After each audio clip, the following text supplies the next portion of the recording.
Super Talk 99.7 WTN 906. My name is Chris Hand. Me and Mac were just joking and smiling off the air. As we do. I didn't expect to be smiling this big as we're on the verge of civil war. Did you? I didn't. Smiling all the way to a civil war. Isn't that weird? But that's what we do here. We laugh to keep from crying. So the deadline's today. Will Texas comply? Yep. I don't think so. I hope not. And also, I think personally that we shouldn't call it a civil war. I don't think we should. Civil war is citizen versus citizen. I think what we're seeing right now is fundamental and sudden change happening before our eyes. I think what we're seeing is an uprising against tyranny, and we have more than half the states in this country saying enough is enough to the Biden administration. I think what we're seeing is a revolution. I do. I don't want to call it a civil war. I think we're seeing a revolution. Donald Trump weighing in last night on Truth Social, calling for all the states who are standing with Texas to send their National Guard down there to prevent the entry of illegal immigrants. And even going a step further and saying they should start the deportation process now. And I say, yes, why do we need to wait until 2025? Let's get the ball rolling. We have the support. We have the states standing behind Texas, and I think that we need to move now. This is what Trump said last night on Truth Social. He said, when I was president, we had the most secure border in history. Joe Biden has surrendered our border and is aiding and abetting a massive invasion of millions of illegal migrants into the United States. Instead of fighting to protect our country from this onslaught, Biden is unbelievably fighting to tie the hands of Governor Abbott in the state of Texas so that the invasion continues unchecked. In the face of this national security, public safety, and public health catastrophe, Texas has rightly invoked the invasion clause of the Constitution and must be given full support to repel the invasion. Then he posted another one. Page 2, he writes, President Trump, we encourage all willing states to deploy their guards to Texas to prevent the entry of illegals and to remove them back across the border. All Americans should support the common sense measures by Texas authorities to protect the safety, security, and sovereignty of Texas and of the American people. When I am president on day one, instead of fighting Texas, I will work hand in hand with Governor Abbott and other border states to stop the invasion, seal the border, and rapidly begin the largest domestic deportation operation event in history. Those Biden has let in should not get comfortable because they will be going home. Thank you. Thank you. Sorry, I meant to join in. That was my fault. I let you down. Where's my clap crew? There we go. There it is. All right. Democrats get a clap crew. I have to start the slow clap on my own. I know you were clapping in your car. But this is where we're at. It is time. The deadline is today. Will Texas bend the knee? 615-737-9986. What do you think?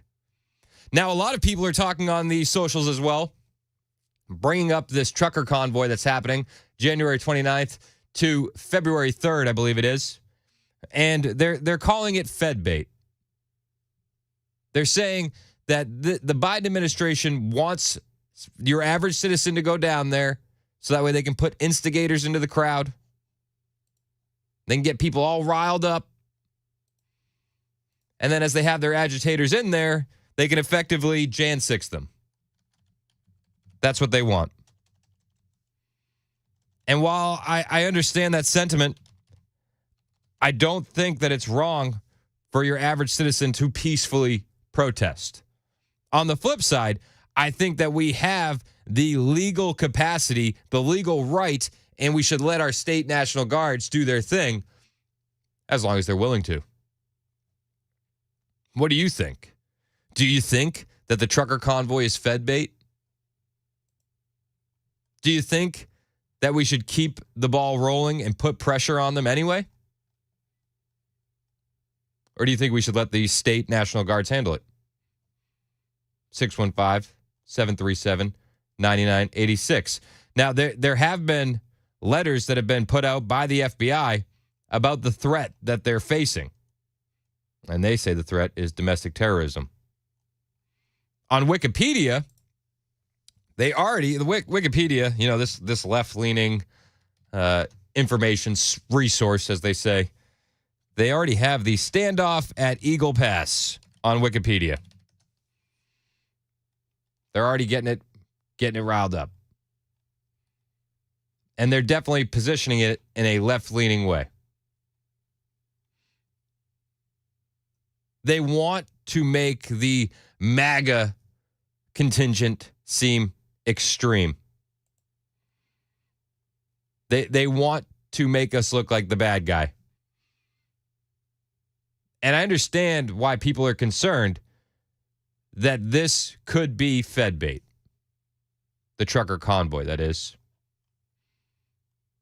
I understand why people are concerned because we've seen what they did on January 6th. They effectively weaponized it, and they weaponized it for another 3 years.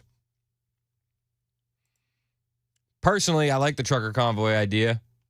I'm waffling on it, to be fair with you. I feel like there's definitely an opportunity for that to be Fed bait.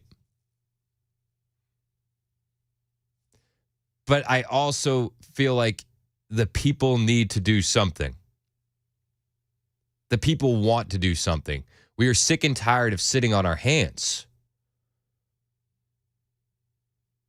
And I think the trucker convoy gives us an opportunity to do it peacefully. Does that mean that it won't be co-opted and spun into a negative direction? I don't know.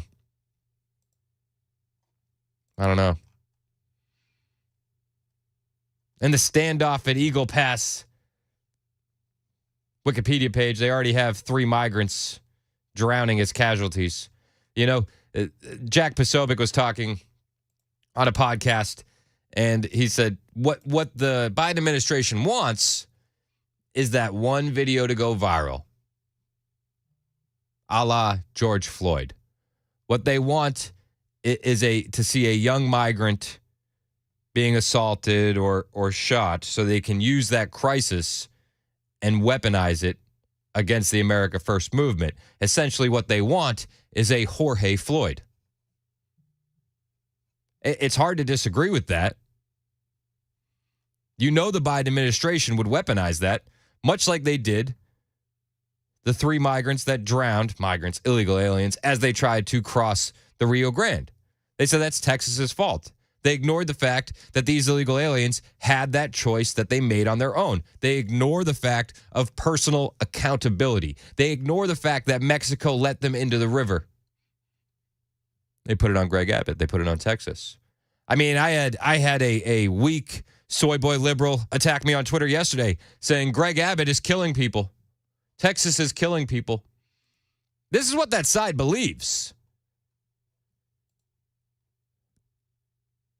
I don't know. I'm so torn. I want a trucker convoy. I want the people to rise up. But I also see, when you see 25 states and, all these governors saying we stand with Texas, maybe the trucker convoy isn't the right idea right now. Maybe we hope and pray that our National Guard in these states do the right thing. But I'm still waiting to see what happens. It feels like we're waiting for another shoe to drop. And what happens today if federal agents go down there and say, we're taking this wire down, and Texas National Guard says no? The federal agents are going to be in a bad spot. And at what point is just following orders no longer acceptable? The federal agents, they don't support what Biden is doing. Kristi Noem was on Fox yesterday saying just that.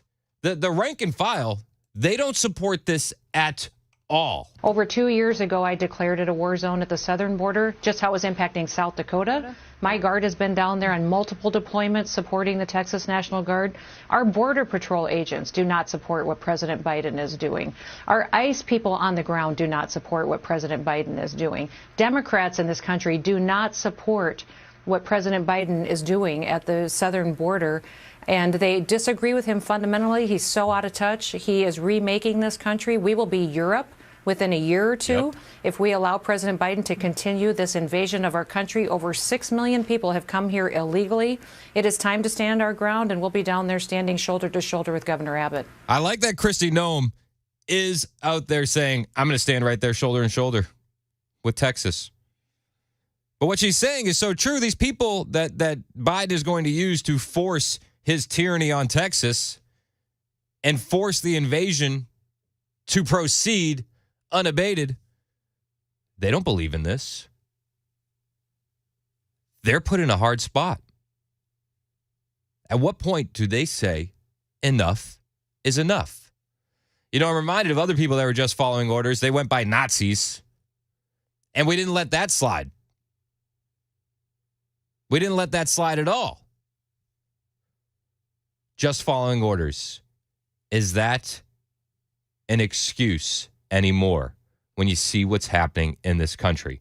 Let's go to Bo in Lewisburg. You're next on Super Talk 99.7 WTN. What's up, Bo? Hey, man. I was born in Texas, lived in Austin or outside of Austin. In the late 70s, you had a lot of independent people that were hauling goods from Mexico. You know, marijuana, coke, whatever. When the organized crime moved in, most of those people either got the hell out of town or they got dead. And so the organized crime took over the drug business. What you're going to see here is the same thing, except it's going to be the cartels out of Mexico.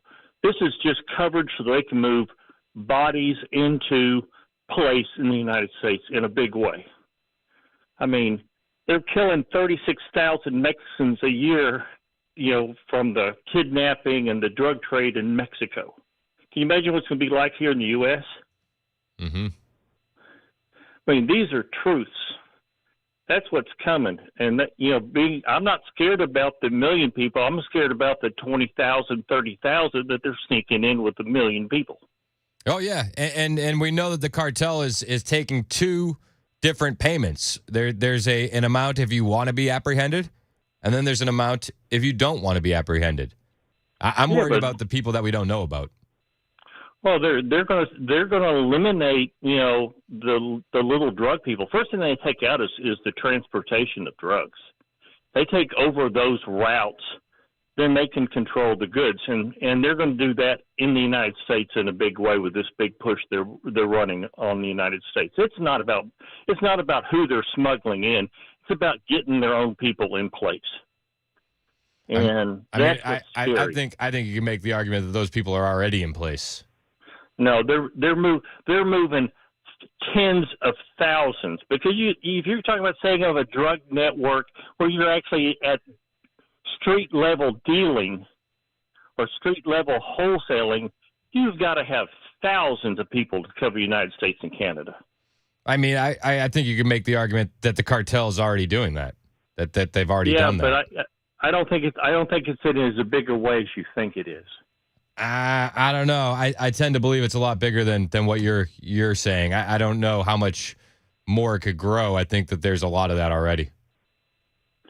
Yeah, I'll disagree because I've seen it happen. Well, you know, in that Carrie Lake audio that leaked the other day, she's talking with the Arizona GOP chair as he's offering her a bribe, and she acknowledges that the cartel is operating in all 50 states. Yeah, but like I said, I think they're at a super wholesale level. I think they're going to move further down. And again, you know, there are other big things that they do is kidnapping.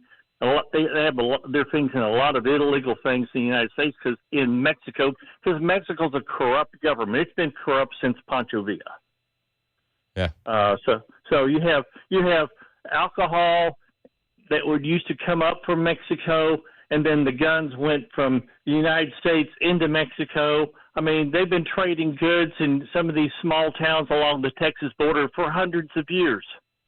Yeah, I'm not disagreeing with you, Bo. I just think that at a certain point, I think it's probably already a lot worse than even you or I know. I appreciate your call. Thank you so much. More of your calls on the way. Plus, Karine Jean-Pierre, she has an interesting idea on what to do with the Texas National Guard.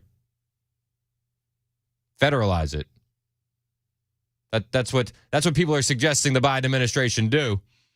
She was asked about it. She didn't push back against the idea. She just danced around it. We'll have that audio for you next. It's 9:22 on Super Talk 99.7 WTN.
927 on Super Talk 99.7 WTN.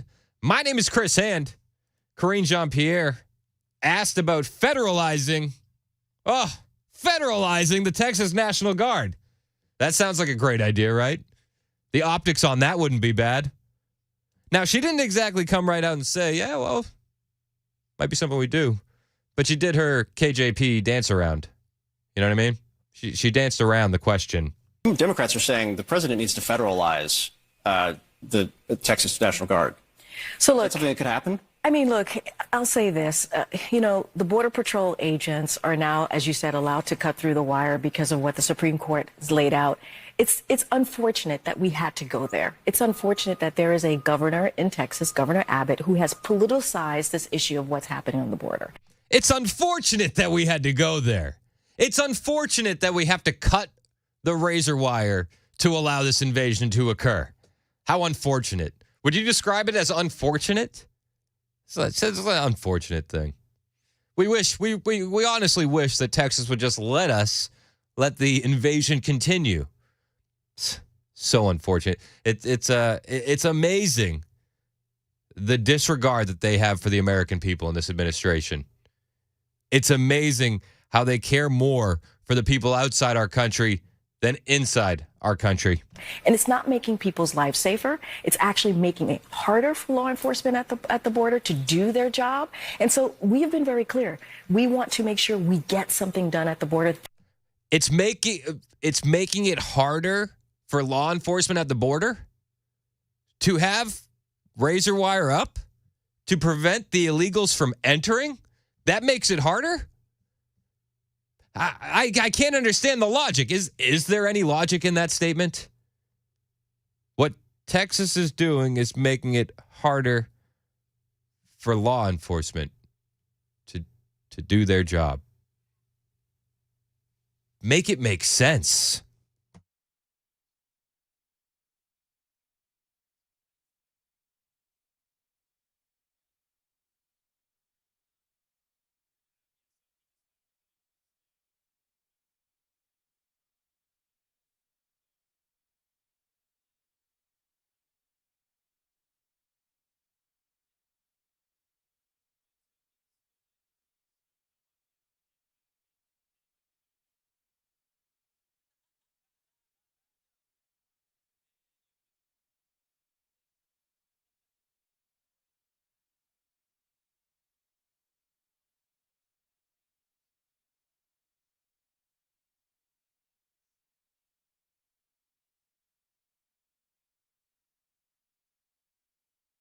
Oh my gosh, the weather. It has been up, it has been down, it has been frigid. Now it's getting warmer. Is your HVAC system working the way it needs to be? Have you gotten that annual maintenance? If you haven't, you got to call my guys, Busy Bee Plumbing, Heating, and Cooling. Now, it is so easy to ignore this annual maintenance and wait for a problem to pop up with your HVAC this time of year with your heat, but you shouldn't be doing that. You should be proactive. You should keep your unit in tip-top shape. The guys at Busy Bee, they say tippy-toppy. Okay, they don't actually say that. I say that, but the point is there. Keep your unit in tip-top shape. Now, whether you need that annual maintenance, repair, or replacement plumbing, heating, or air system, call who I trust, Busy Bee Plumbing, Heating, and Cooling. You're not going to find a better value on replacement systems. The guys at Busy Bee offer up to 12 months, no payment, no interest with approved credit, and it'll pay in so many ways to sign up for that annual maintenance on your plumbing, heating, and air systems from Busy Bee. That way, you're proactive instead of reactive, and you're not waiting for those problems to appear.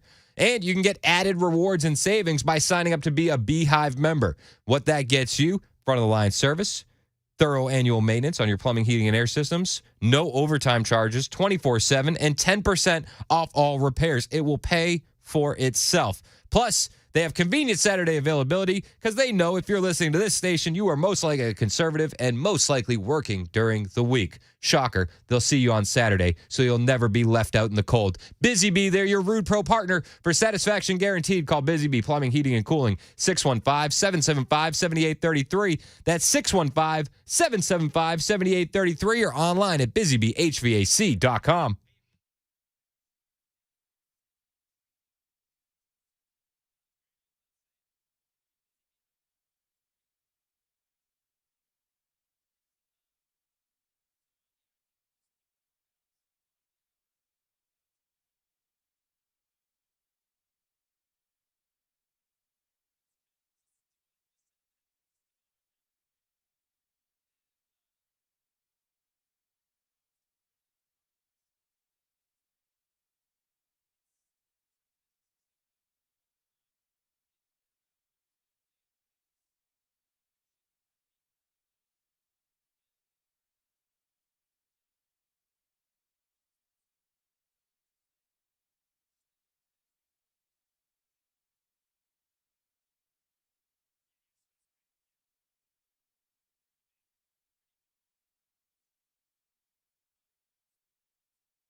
Yale University released a study last week by 3 researchers, all of them liberal, I believe, who concluded that the actual number of illegal aliens in this country is not 11 million, it's north of 22 million. 22 million.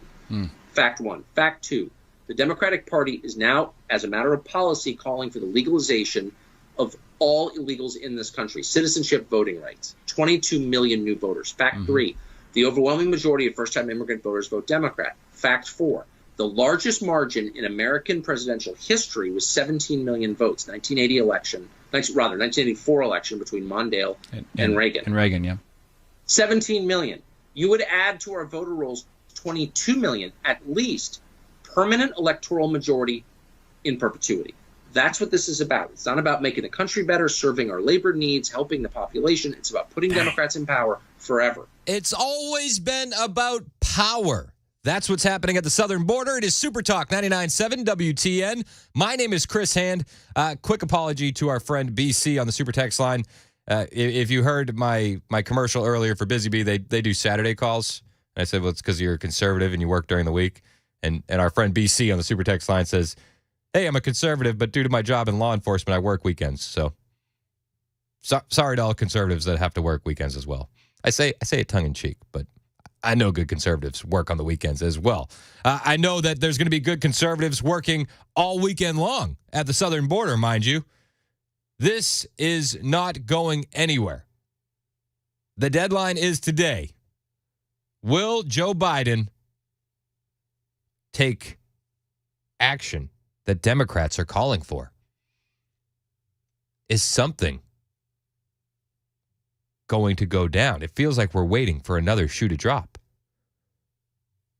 I'm interested to see what you think at 615-737-9986. You know, we were talking about the trucker convoy that is being organized January 29th through February 3rd, about whether or not that's Fed bait. Are they going to put agitators into those crowds to make conservatives out to look like extremists? I don't think it's out of the realm of possibility. I mean, we saw with the Patriot Front members that were in New York City just last week, driving around with cars with no license plates, police protecting them. It does seem like there are feds and agitators in the movement. We saw it on January 6th. Antifa members dressing up like Trump supporters. We know that is in their playbook. So what does the trucker convoy do? Does it just not do it? 0139 texted in, said, the trucker convoy needs to go to the commercial ports of entry at the border. No trucks come in, no trucks go out.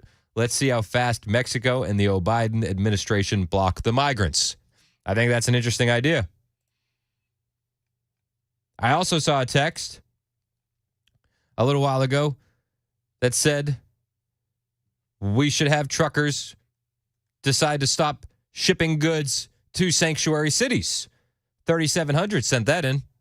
I think there are ways that we can peacefully sway the opinion of these Democrats.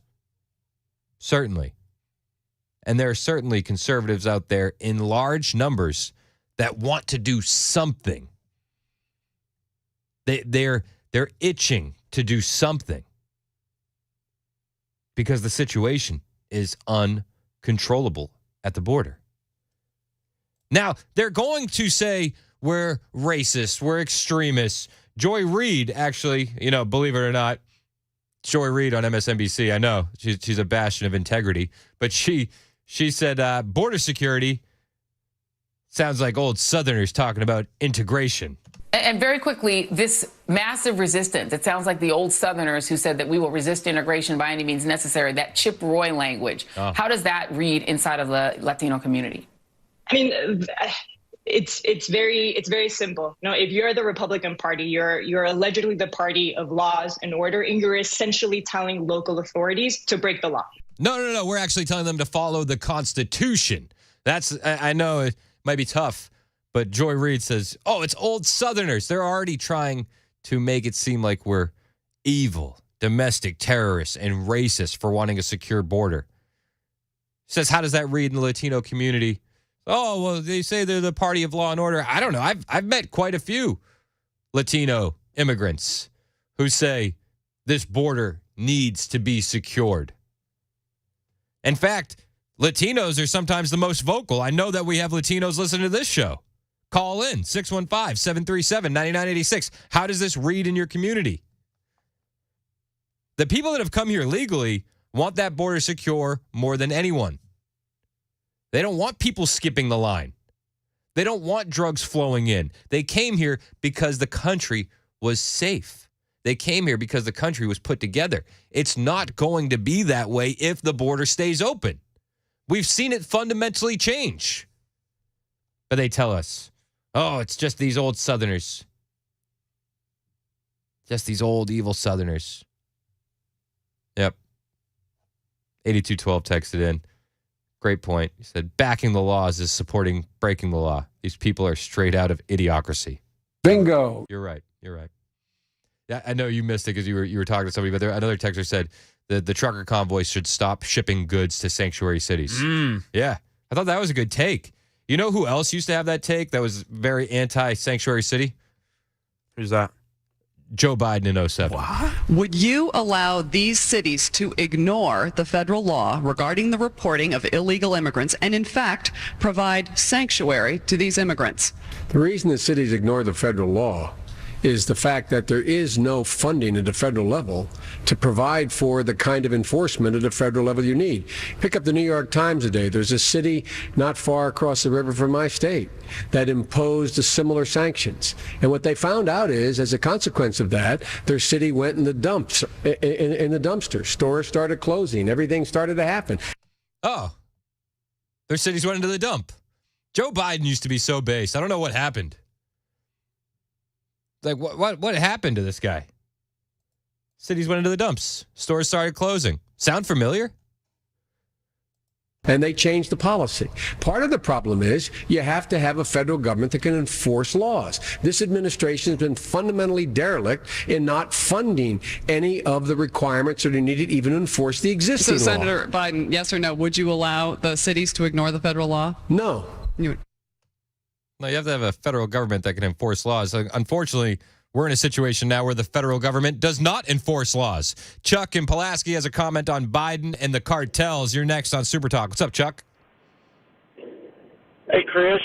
What I see possibly happening is Biden will like the optics of sending federal troops down there to address the state militias and the state National Guard.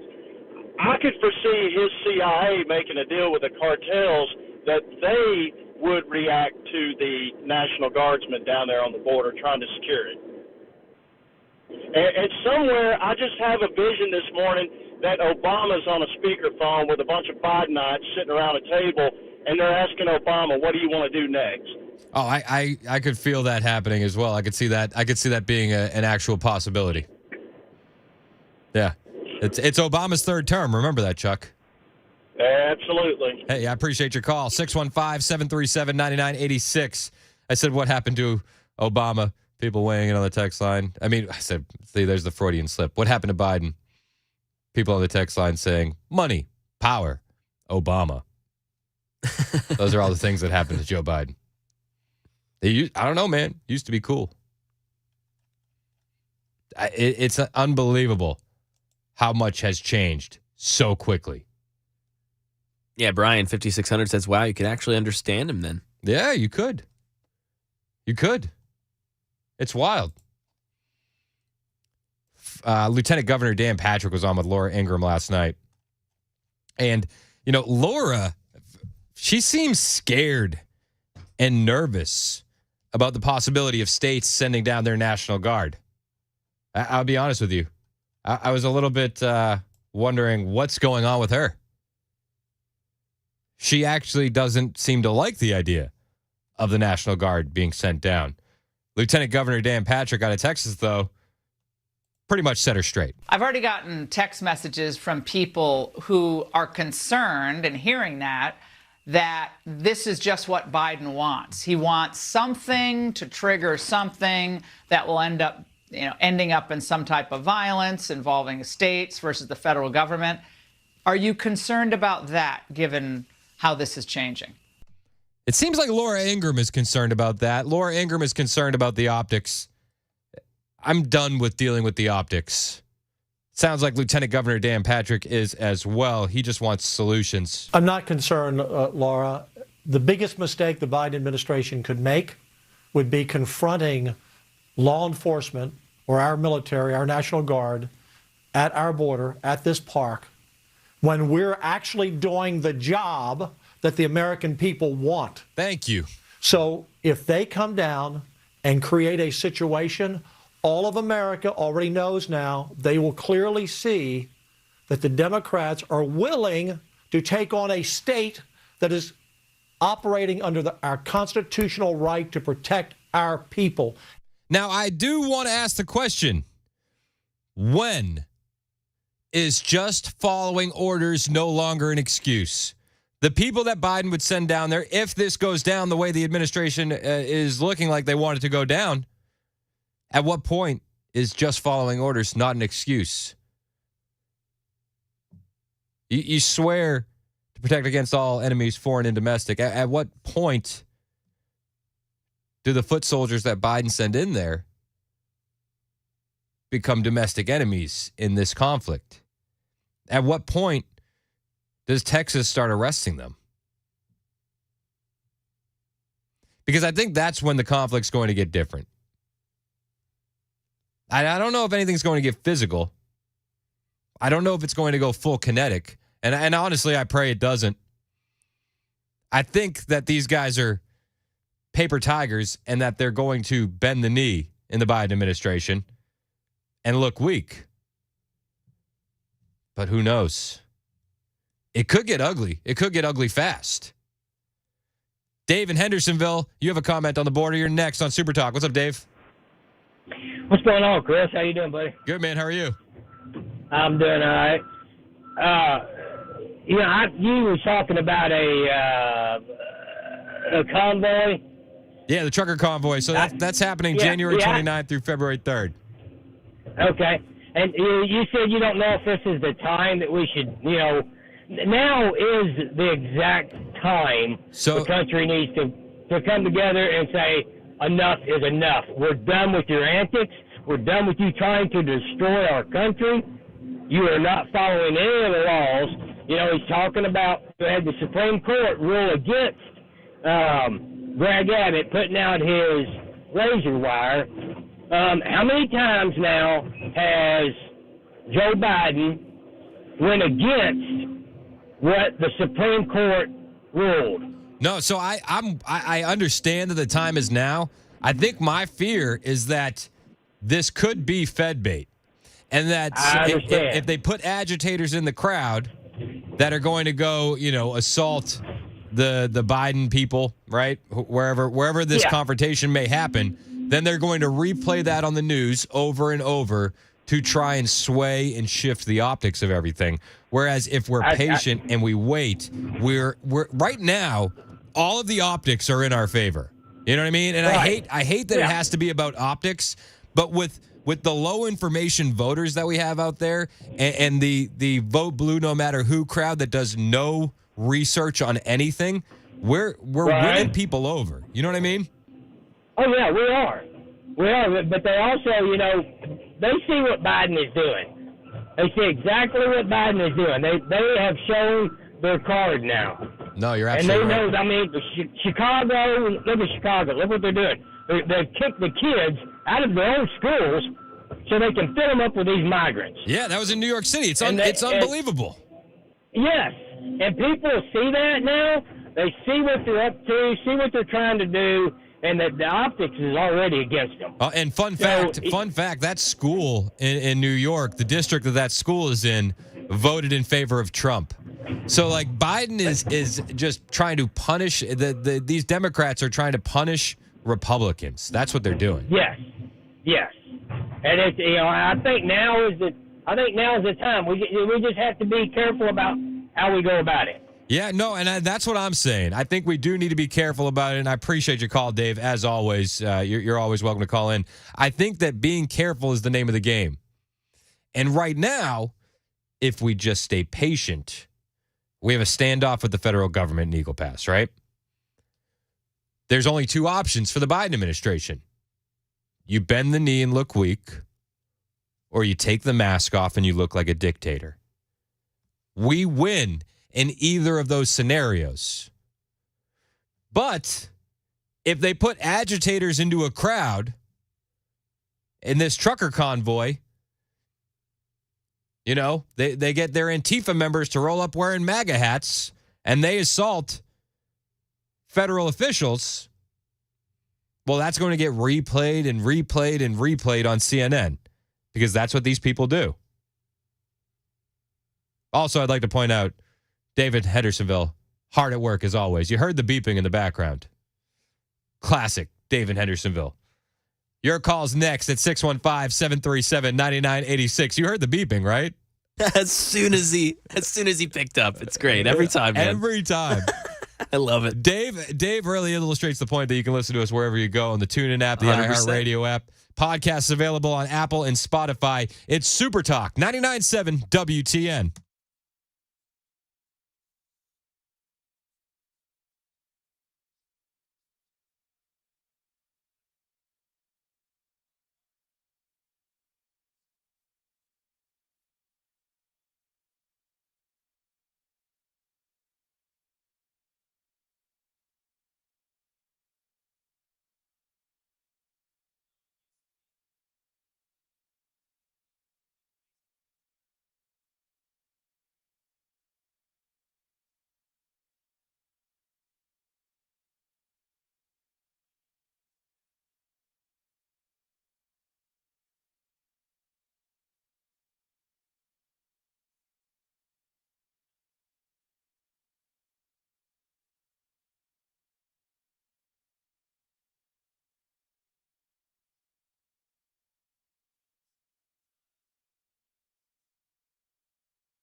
I think those federal agents are going to hate it. They're going to hate that they were put in this situation. Personally, they will know that what they are doing is wrong. That's Kristi Noem on the position that the federal agents are being put in by Joe Biden and his administration. They will know that what they're doing is wrong. You and I know what they're doing is wrong as well. Joy in the Borough, you're next on Super Talk 99.7 WTN. What's up, Joe? What are your thoughts on the border? I was sitting there thinking that I know if this is a bad spot we're even putting Americans in, but I think they're expecting us to back down. We have backed down so many times and let them run over us. It's time. America is tired of this. We're seeing our country ran in the ground, our veterans and our homeless, as well as our elderly, being mistreated. Yep, you're absolutely right, It's Joy. time. I'm just amazed sometimes. And to me, and I hate to say this because I get a lot of flack because I'll say what I want to my friends and I don't really care if they won't like it. When it comes to when you call these places, it shouldn't be push 1 for English, push 2 for this, push 3. You push 1 because English is it. I'm with you, Joy. Used to back in the day, when you come into the country, that was the one thing you had to do was learn English. Hey, it was always about assimilation, but now it's no longer America first. Under this administration, it's America last. I appreciate your call, Joy. More of your calls next. Hang out with us. It's Super Talk 99.7 WTN.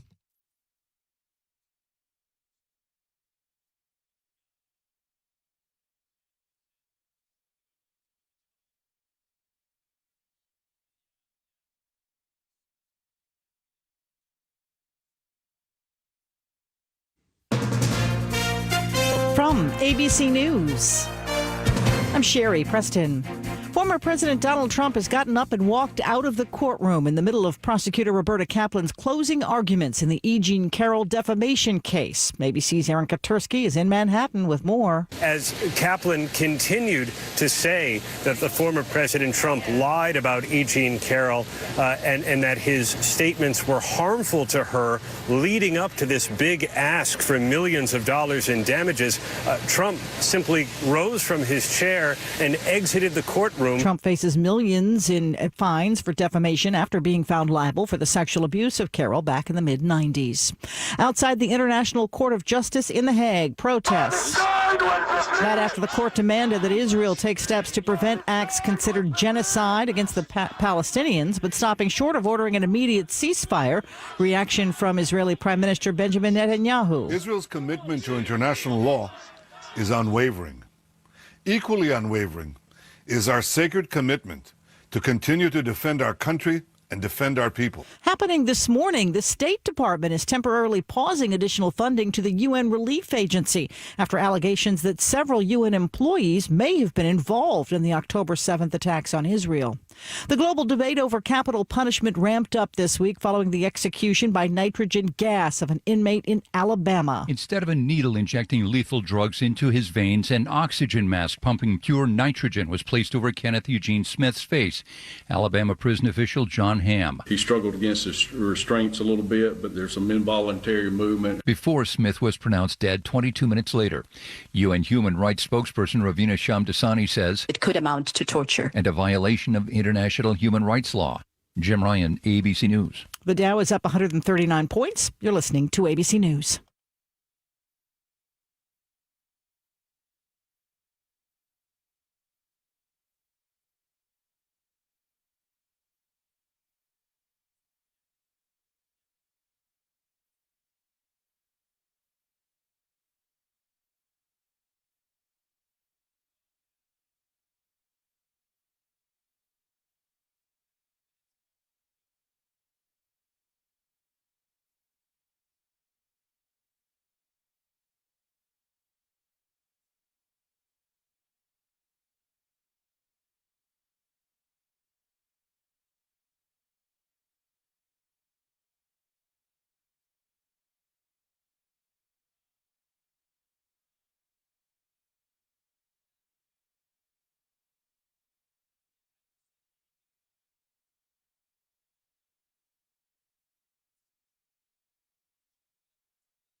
10:05 on Super Talk 99.7 WTN.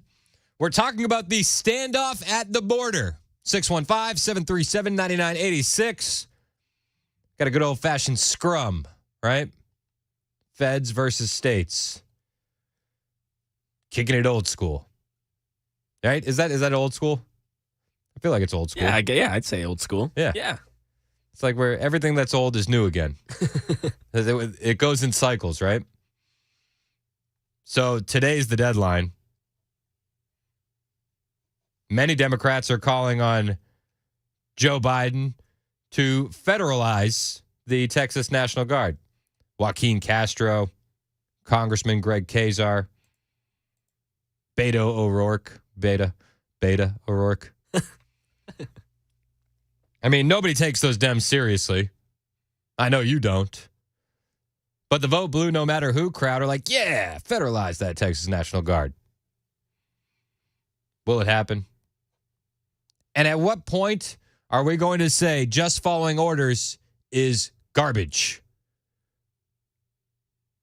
The Nazis just followed orders. Like, if you're just following orders to help the Biden administration facilitate an invasion, at what point do we say hot garbage? Now, there is some news. The U.S. Speaker of the House, Mike Johnson, is saying the border deal is dead. I wanted to provide a brief update, he says, regarding the supplemental and the border, since the Senate appears unable to reach any agreement. If the rumors about the contents of the draft proposal are true, it would have been dead on arrival in the House anyway. Yeah. I find it funny that when they were talking about that border deal, when they were meeting, Karine Jean-Pierre was like, we're really meeting about Ukraine. And then as the border deteriorates and the issue pops up with Texas, it's like, we tried to meet about the border. It's like, you told us it was about Ukraine.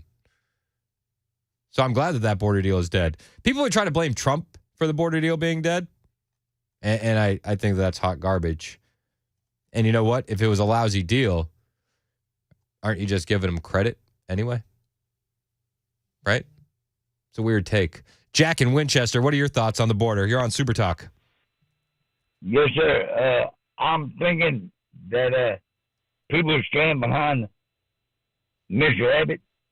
I think that Arizona needs to start putting their container walls back in place.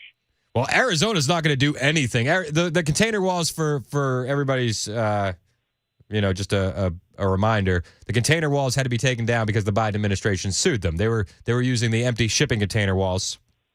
And Arizona is run by Katie Hobbs. Arizona is not going to do anything. Diddly. She is a Democrat puppet. My bad.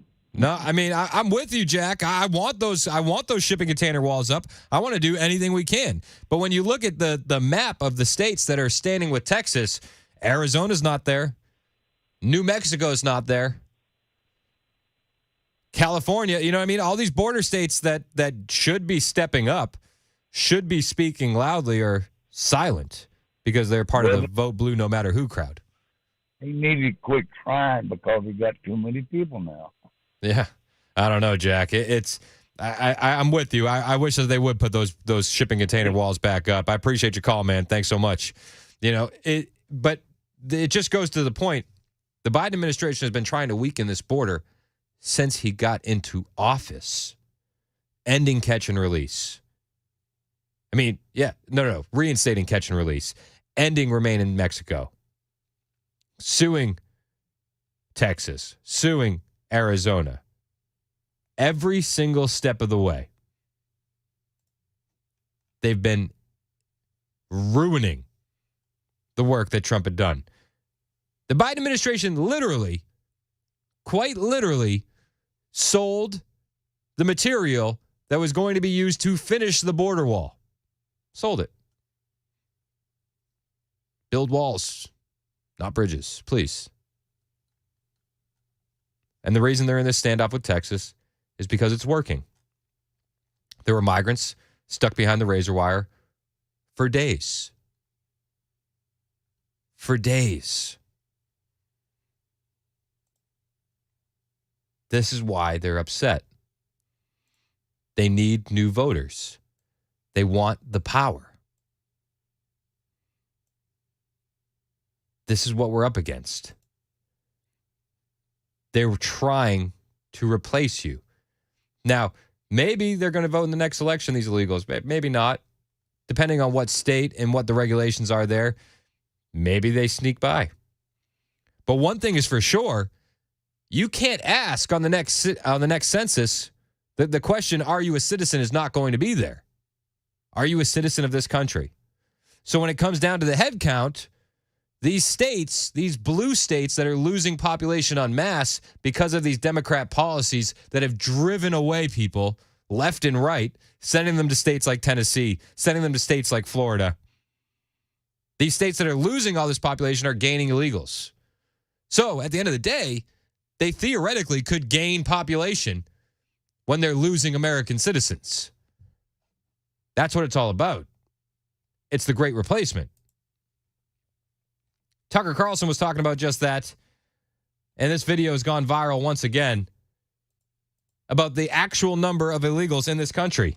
Yale University released a study last week by 3 researchers, all of them liberal, I believe, who concluded that the actual number of illegal aliens in this country is not 11 million, it's north of 22 million. 22 million. Fact 1. Fact 2. The Democratic Party is now, as a matter of policy, calling for the legalization of all illegals in this country. Citizenship, voting rights. 22 million new voters. Fact 3. The overwhelming majority of first-time immigrant voters vote Democrat. Fact 4. The largest margin in American presidential history was 17 million votes. 1984 election between Mondale and Reagan. And Reagan, yeah. 17 million. You would add to our voter rolls 22 million, at least, permanent electoral majority in perpetuity. That's what this is about. It's not about making the country better, serving our labor needs, helping the population. It's about putting Democrats in power forever. Forever. Forever. And you could say, oh, well, you know, that's not what they're doing. They don't want to give these people citizenship and rights. But Kamala Harris said just that on CNN. We need to find a pathway to citizenship, a pathway to amnesty. Why can't this an unsustainable border, what they're calling a crisis? Why can't this be accomplished during this administration? Well, so there's no question that our immigration system is broken. And so much so that we, as the first bill that we offered after our inauguration, was to fix the immigration system, which included what we must do to create a pathway for citizenship and to put the resources that are needed into the border. But sadly, people on the other side of the aisle have been playing politics with this issue. The solutions are at hand. And, you know, gone are the days, sadly, where a President Bush or John McCain understood that we should have a bipartisan approach to fixing this problem, which is a long-standing problem. But what are those solutions? The solution includes putting resources at the border to do what we can to process people effectively and putting in place laws that actually allow for a meaningful pathway to citizenship. That's what they want. They want these illegals to come in, and they want to make them citizens. They want to give them voting rights. They want to change this country forever. That's what they want. Now, this is all bad for the Biden administration because we're in an election year, and people are seeing what's going on. There was a Democrat rep, Hines. He said, you know, migration is it's the only issue. It's the only issue that Joe Biden has to worry about, that the GOP can hang their hat on. That's it. This is what this man said. Now, while I agree, the uncontrolled migration, as Dem Rep Hines put it, is an issue, I don't think it's the only issue we can hang our hat on. When you look at the Biden administration, there's been plenty of issues. In our military alone, let's look back. The haphazard withdrawal from Afghanistan, the vaccine mandates, the low military recruitment, the wokeness, the cocaine in the White House, the topless transgenders on the White House lawn, Hunter's shady business dealings, the lies about his art. So the Democrats will tell you, Dem Rep Himes will tell you, this is the only issue that the GOP can hang their hat on. It's like, no. It's just, this is what's happening now. This is what's happening now. Meanwhile, Hunter Biden can ignore subpoenas and walk free. But Peter Navarro, he gets sentenced to 4 months in prison for contempt of Congress. Navarro was convicted of contempt of Congress in September for not complying with a subpoena issued by the J6 House Select Committee. The same J6 committee that deleted tons of material before the Republicans took over the House. He's now been sentenced 4 months in jail for defying a subpoena. Do you think Hunter Biden is going to be sentenced to any jail time for defying a subpoena? Navarro's team argued the sentence during the sentence hearing on Thursday that he believed he could not comply with the committee's subpoena due to executive privilege. Navarro told U.S. District Judge Amit Mehta, "When I received that congressional subpoena, I had an honest belief that the privilege had been invoked." Mehta scolded Navarro and his legal team during the hearing for blaming the prosecution on politics. "It's unfortunate that the statements mislead. They mislead," Mehta said. "Nancy Pelosi is not responsible for this prosecution. Joe Biden isn't responsible for the prosecution. It's those kind of statements from someone who knows better that contributes to why our politics are so divisive." Okay. So Peter Navarro, he gets 4 months for defying a subpoena and arrested. Steve Bannon gets arrested. Mark Meadows gets arrested. Hunter Biden works free. I think that's why people think that everything's so divided. What about the political persecution of Donald Trump? You know, Fani Willis and her romantic partner met with the Biden White House twice before charging Trump. Nobody saw an issue with that. Well, there are issues moving forward with Fani Willis. In fact, Marjorie Taylor Greene filed an ethics complaint against the Fulton County DA and her alleged lover, Nathan Wade. Greene pointed to serious violations of the Georgia Campaign Finance Act. So she's filed this complaint with Georgia's Ethics Commission, alleging the secret lover of Fani Willis, the Fulton County District Attorney who's prosecuting Trump and his allies in the Georgia 2020 election case. The Congresswoman, Marjorie Taylor Greene, she's saying that the scandal surrounding Nathan Wade, an outside prosecutor appointed to the case by Willis, who has also been revealed to be her romantic partner, is, not on the up and up. She's alleging that Wade participated in potential serious violations of state law due to his failure to register and file lobbyist paperwork and disclosing that he had been solicited by Willis and gave excessive gifts to the prosecutor.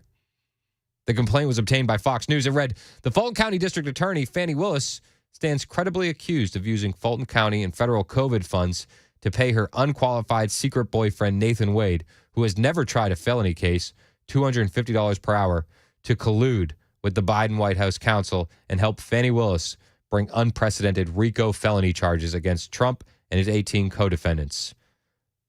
We've all heard the stories by now. Willis paid her secret boyfriend a significantly higher hourly rate than any other of the special prosecutors who actually had, more experience. And he's been paid almost $700,000. And he used that to take her on luxury Caribbean cruises, a trip to Napa, and other lavish trips. Greene pointed to serious violations of the Georgia Campaign Finance Act and stated that the public has a right to know who or what has influence over the officials employed by their tax dollars. So they're going to be subpoenaed also in a potential disqualification from the Trump case. It's not going good for Fani Willis. This Georgia case is not looking good for the Democrats.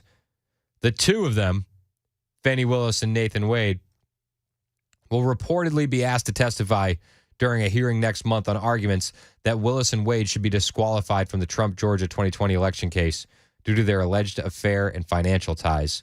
Sources familiar with the matter told CNN. It's amazing what's happening.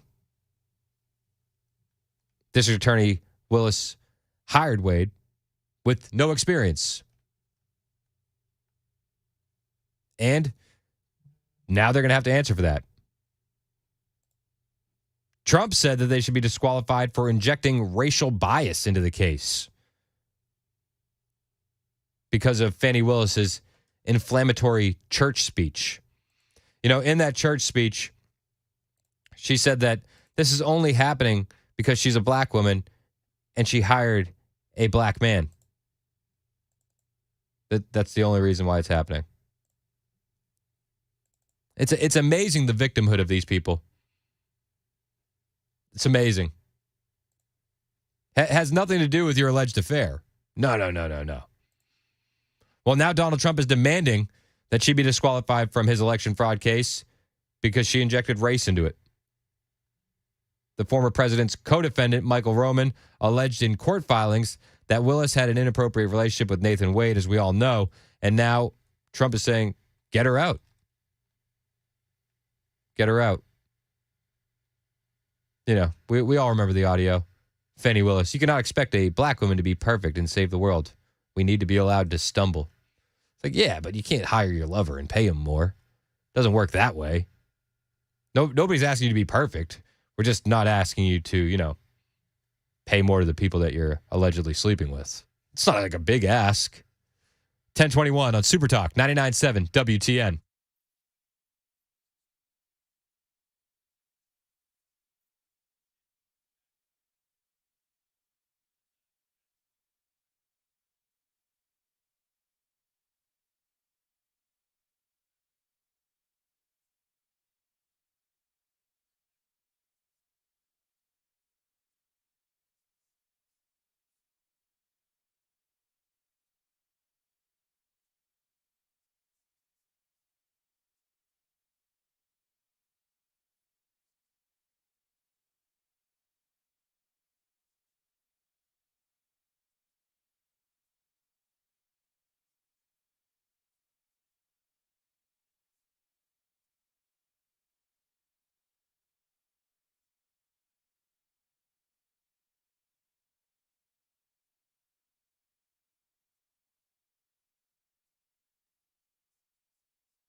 Super Talk 99.7 WTN. My name is Chris Hand. We've been talking about Joe Biden, his administration. Dem Rep Himes said, the border and uncontrolled migration is the only thing the GOP has to hang their hat on. Because they tell us the economy's doing pretty good. Have you heard that, Mac? The economy's doing pretty good? Well, all I've really heard is that it's working. It's surging. It's a surge. Now I'm kind of thrown off by it because when I hear the economy's working, and then I see headlines like this: Hollywood streaming carnage, NBC Universal's Peacock lost $2.7 billion in 2023. Dang, that's pretty wild, right? Whoa. So they lost $2.7 billion in 2023.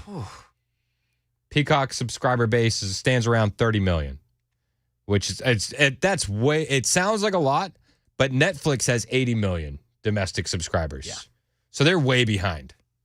Jeez, that's kind of surprising too, because I thought that NFL game that was solely on Peacock would have maybe helped them a little bit, but geez. I bet you a lot of people signed up and canceled. Yep, I know multiple people that did. So I have HBO Max, and they gave it to me free through the cell phone that cell phone carrier that I have. Nice. But when they do that, it's to pump the numbers. Oh, look, we got 30 million. We got 10 million new subscribers last quarter. So these losses for Peacock are even worse than the previous year. So 2022, they lost $2.5 billion. So they've lost more. They've lost almost $5.2 billion. Jeez. Whoa. It's nuts, right? That is nuts. Name an original Peacock show. No way. Exactly. Couldn't do it. So they tell you the economy's doing good as people are losing money hand over fist. It's not just Peacock either. Ford, they're losing $36,000 on every Ford F-150 Lightning sold. That's their electric. How much?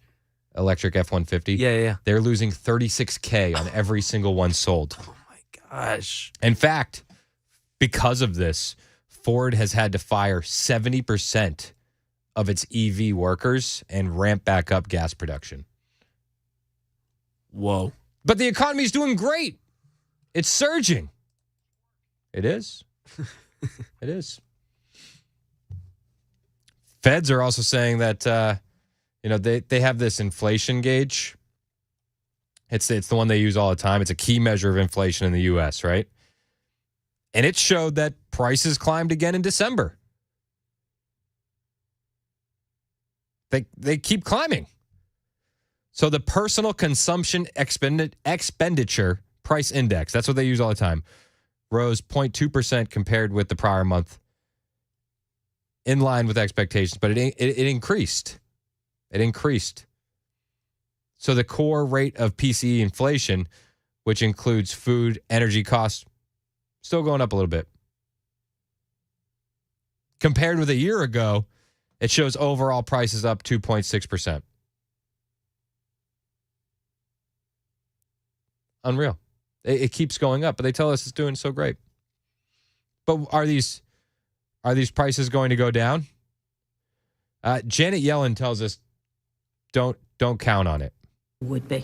How do you convince Americans and voters that those prices might not go back to where they were before the pandemic? Well, I think most Americans know that prices are not likely to fall. It's not the Fed's objective to try to push the level of prices back to where they were, but to stop them from rising so wage gains exceed price gains. Despite the strong economic data that you're talking about, we know that President Biden's handling of the economy is at a record low. Despite how good you say things are, it's at a record low. Yeah. Janet Yellen. Most people know that prices aren't going to fall. Don't worry about it. It's been a 20% jump. Wages will catch up. Give it a decade or so to see the policies that he's put into place take effect. right? Yeah, you just got to be patient, man. You have to be patient. That's key. Exactly. That's key. Jack in Nashville has a comment on the Ford electric vehicles. What's up, Jack? You're on Super Talk. Hey, good morning. Just wanted to make a comment. I drive to Jackson, Tennessee, Memphis a lot. I go up to Louisville every now and then. And have you seen these blue oval battery plants they're building? I have not. They are huge. They're going to employ over 4,000 people in this Brownsville, Tennessee plant and that's just for Ford. And then you've got all the suppliers that are coming in around them. And my clients are just, drooling because of all the growth and the building and opportunity there. But, we all know, and as you just pointed out earlier, that the electric cars are not being purchased. The trucks are failing. We know, the electric vehicles can't make it in the snow or in the cold. So are these going to implode? Are we going to have two giant temples to the electric car manufacturers? Are they going to have to fold because there's no demand for them?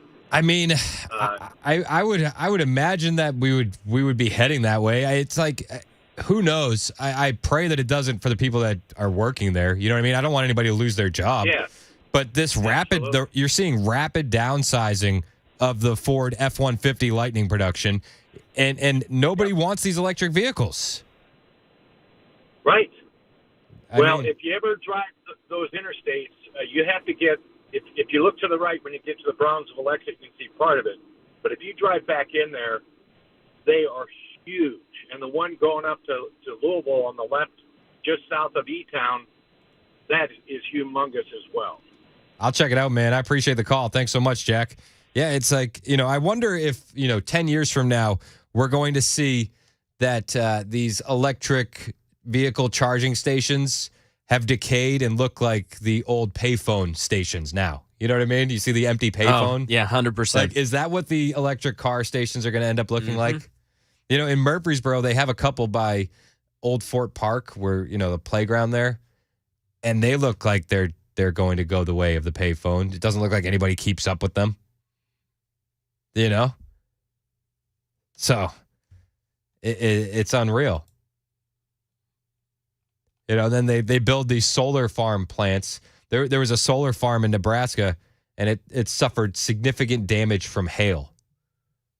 The entire solar farm plant, a hailstorm rolls through and just destroys all these solar panels. It's like, what are you going to do then? It's like, we didn't plan for hail. Like, you missed. Let's go to Harry in Lebanon. He has a comment on the battery plant in Kentucky. What's up, Harry? Yo, Harry. You mean Terry? Oh, Terry. That's Mac's fault. That's not my fault. Okay, so I'm going to preface this by saying this is just the hundreds of friends I have in Louisville, Kentucky telling me they don't think it's going to be a battery plant at all in Kentucky. For years, UPS has wanted the Ford plant that's right next to their airport, and UPS wanted to buy the land, but they couldn't get a break on it. Well, they got a massive tax break on this land off Exit 86 for a so-called battery plant. And this is what my friends are telling me, that the big gossip in Louisville is that when the battery thing fails, they may have one little bitty wing of this building make batteries, but they'll just retool it for gas engines. I mean, because the building, like the guy said, it's massive. It's like all the structures, it's like 2 or 3 miles long right next to the interstate. It is insane for one battery plant when there's no demand for it. So that's just gossip out of Louisville, Kentucky. So take it for what it's worth. I love it, Harry. I appreciate it, man. Anecdotal conspiracies, those are my favorite kind.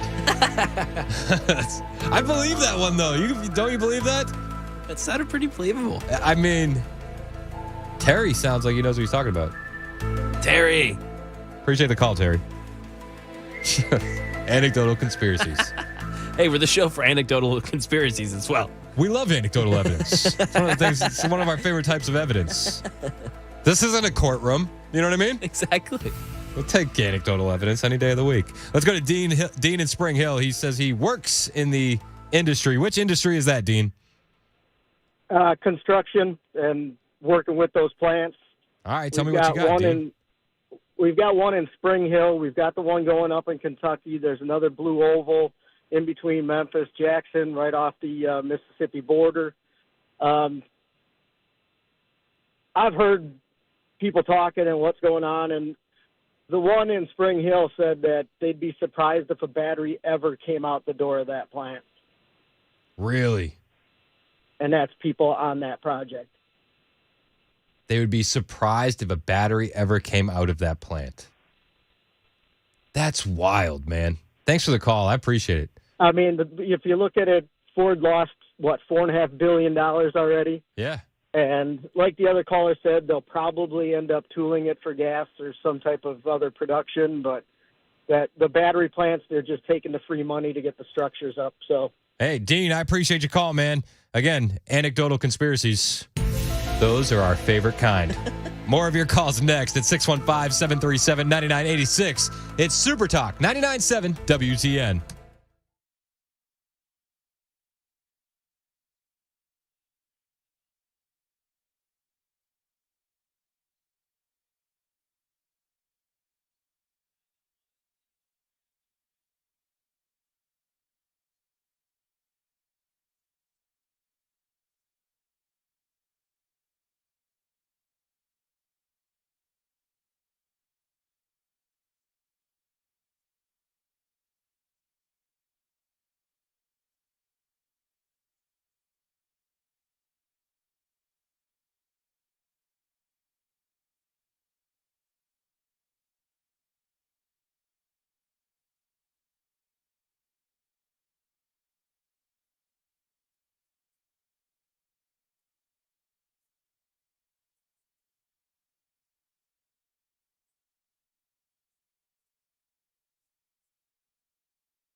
Super Talk 99.7 WTN. My name is Chris Hand. Ken Weaver's out sick today.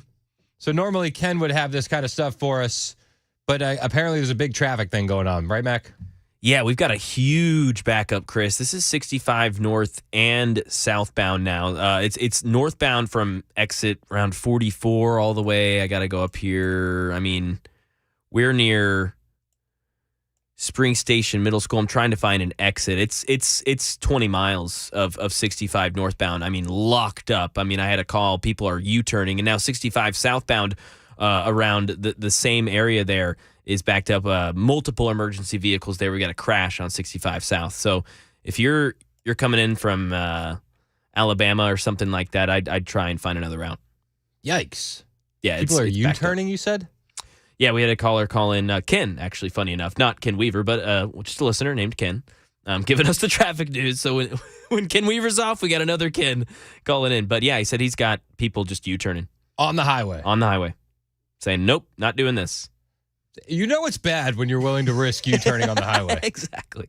Jeez. All right, well, stay safe out there, everybody. And we got you covered. You can keep it locked right here on Super Talk 99.7 WTN. We're monitoring what may be happening in Texas. I haven't seen anything coming out recently, but I did see this. Donald Trump walked out of his courtroom this morning as E. Jean Carroll's lawyers were making closing arguments. President Donald Trump has just walked out of a courtroom as E. Jean Carroll's lawyer was making closing arguments in the defamation trial. We're working to get a little bit more detail on this. Apparently, the judge told the courtroom no one in the courtroom is to say anything. There were apparently some counsel objections. From which side? I assume it was Trump's side. No interruptions, no audible comments is the quote from the judge. So now the plaintiff and the defense were talking about certain tweets not in evidence, possibly to share with the jury. The judge ruled that they are not going to use a certain slide that shows the tweets. And then Trump's attorney, Alina Habba, tried stating that something, quote, just need to state something for the record.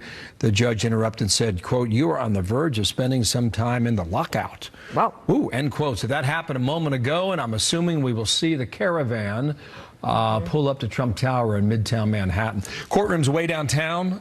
Traffic in Manhattan's a mess. Traffic in Manhattan's a mess, too. Surprise. Color me shocked. Trump just bounced out of the courtroom. He's like, yeah, I'm out. See ya. I mean, this E. Jean Carroll case, it's garbage. It is such garbage. And the tweets in question, if they were trying to post some of the, or show the jury some of the tweets from E. Jean Carroll, if they're the same ones I saw, it makes her look a little unhinged, to say the least. But he walks out of the courtroom. I also read reports that Trump at some points during this case has yelled out, I don't even know her.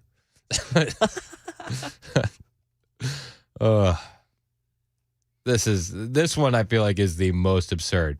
And the E. Jean Carroll case, I've read and heard that it's financed by Reid Hoffman. You know, the same guy. So he's decided that it's better use of his money to fund the E. Jean Carroll case than the Nikki Haley campaign, if you're keeping score at home. Nikki Haley. Yikes. Jeez. Sununu says that he thinks Trump is nervous because of Nikki Haley. He said this on Wolf Blitzer's Situation Room last night. He says, Sununu said, Nikki Haley fights the establishment and fights those who are trying to break the rules. Nikki Haley is the establishment. But Sununu continued. This is a Sununu quote. All right. She has that wind and momentum at her back. She's got momentum. And that's why Trump is so scared. And he's nervous about what could happen there. By the way, 2 months ago, was anybody saying that if Trump wins the first two states, we'll call it and it will be over? They're moving the goalpost and changing the rules. They usually do that because they're afraid. I don't think Trump is afraid of Nikki Haley. I don't think he's afraid at all. I will say this. I do like what Trump did. Trump went out on Truth Social and said, please stop calling me the presumptive nominee. He's asked the Republican National Committee, the RNC, to avoid declaring him the presumptive nominee until he secures all the necessary votes in the name of party unity. You know, it was yesterday that reports were erupting that the RNC had been considered whether or not to label Trump the presumptive nominee in light of his success in Iowa and New Hampshire. And Trump said, no, don't do it. He took to Truth Social. He said, while I greatly appreciate the RNC wanting to make me their presumptive nominee, and while they have far more votes than necessary to do it, I feel for the sake of party unity that they should not go forward with this plan, but that I should do it the old-fashioned way and finish the process at the ballot box. Thank you to the RNC for the respect and devotion you have shown to me. Trump 2024. That doesn't sound like somebody that's nervous Nikki Haley could beat him. Nikki Haley has no path going forward. The chairwoman of the RNC, Ronna McDaniel, said just that. Looking at the math, there's no path going forward. I don't see it for Nikki Haley. We played that audio the other day. But Trump said, no. Stop calling me the presumptive nominee. I think that's a good look. I think that's smooth. But, you know, Sununu thinks Trump is nervous because Nikki Haley's got wind and momentum at her back, and she's got donors. She's got the donors, you know. She lost Reid Hoffman, the LinkedIn founder and the Epstein Island visitor. She got donors, right? Trump actually said, we don't want your donors. He posted this on Truth Social. Said, Nikki Birdbrain Haley is very bad for the Republican Party and indeed our country. Her false statements, derogatory comments, and humiliating public loss is demeaning to true American patriots. Her anger should be aimed at her third-rate political consultants and, more importantly, crooked Joe Biden and those that are destroying our country, not the people who will save it. I want to say this. Her third-rate political consultants, that is so on point. I mean, Nikki Haley throughout this entire campaign has maybe posted 10 clips of her on social media at the debates. She has been so weak on her internet game. And I think you can only blame her campaign people and her political consultants, but, you know, story for another day. He said, I knew Nikki was, well, she was average at best. Is not one to take on world leaders, and she never did. That was up to me. And that is why they respected the United States. When I ran for office and won, I noticed that the losing candidate's donors would immediately come to me and want to help out. This is standard in politics, but no longer with me. Anybody that makes a contribution to Birdbrain from this moment forth will be permanently barred from the MAGA camp. We don't want them and will not accept them because we put America first and always will. So, you know, Nikki Haley's raising money. He's like, yeah, well, I don't want your money. Plus, Trump has proven time and time again, he doesn't need the money. He's spending less. He's winning by huge margins. But who are these people that are donating to Nikki Haley? I mean, seriously. You know, we knew that Reid Hoffman was donating before he decided it wasn't a wise investment. But then we learned that people like Liz Cheney and Adam Kinzinger are donating to Nikki Haley. Kinzinger announced on Twitter that he donated $250 to Haley's campaign. That was after she lost to Trump in the New Hampshire primary. It's like, why would you tell people that? Said, I just donated $250. This is his tweet. I just donated $250 to Haley. I want to make sure I am never invited to that cheap and awful S-hole club called Mar-a-Lago. I don't want to catch weak victimitis. I'm thankful that Sweaty Dawn gave us a way to ban ourselves. So this is after Trump said, we don't want you if you donate to Nikki Haley. I'd be honest with you.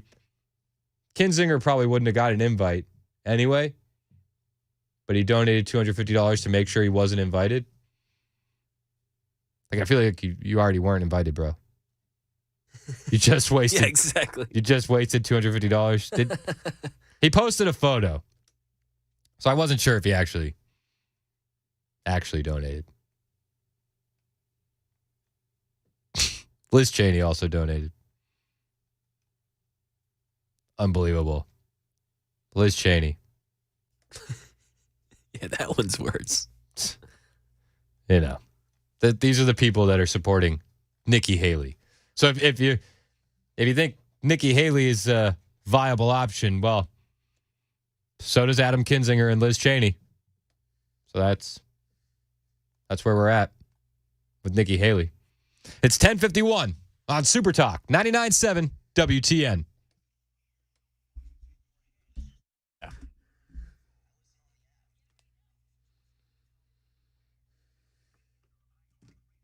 Good in every way.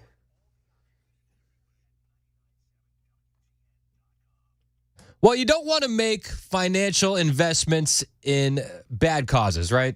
You don't want to pull an Adam Kinzinger.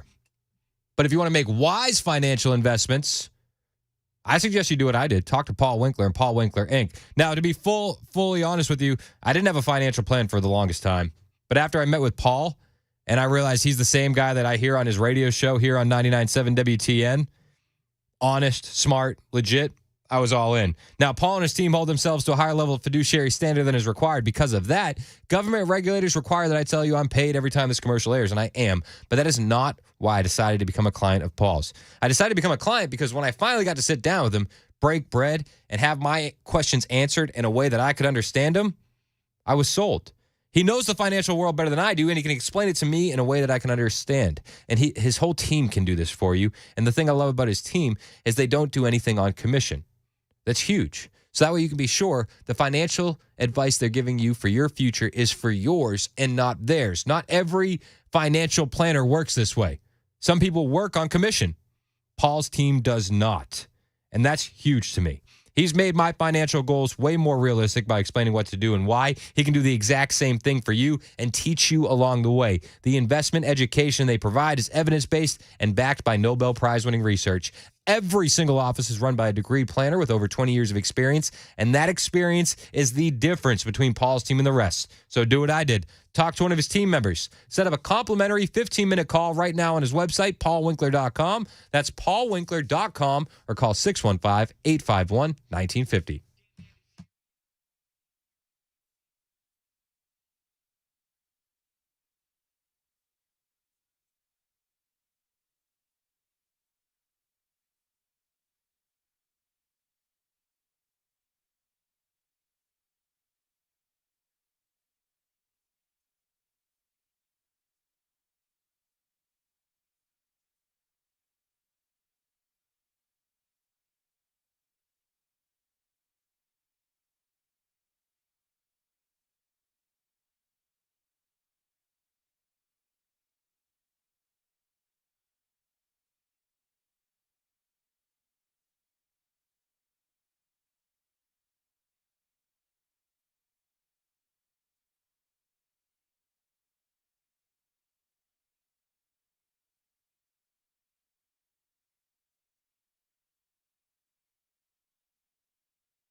Super Talk 99.7 WTN.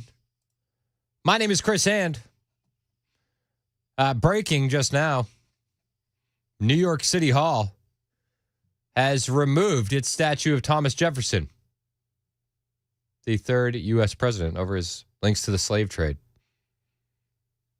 They're rewriting history and erasing history before our eyes. The 1833 bronze statue has been in the city council chambers in New York City for over 100 years. And they have removed it. Truly disheartening. The left is stopping at nothing to erase our history. It's unbelievable. They're attacking pro-patriots, and they're attacking past patriots in this country. What will the radical left do next? It's really disappointing, but it's not shocking. You know what I mean? Why would the current left want to celebrate a man that said, "We hold these truths to be self-evident, that all men are created equal, that they are endowed by their Creator with certain inalienable rights. Among these are life, liberty, and the pursuit of happiness." Who would want to celebrate that kind of guy, right? But he held slaves. A lot of people did. But we were working towards something better. And Thomas Jefferson set us on that path. It's Super Talk 99.7 WTN.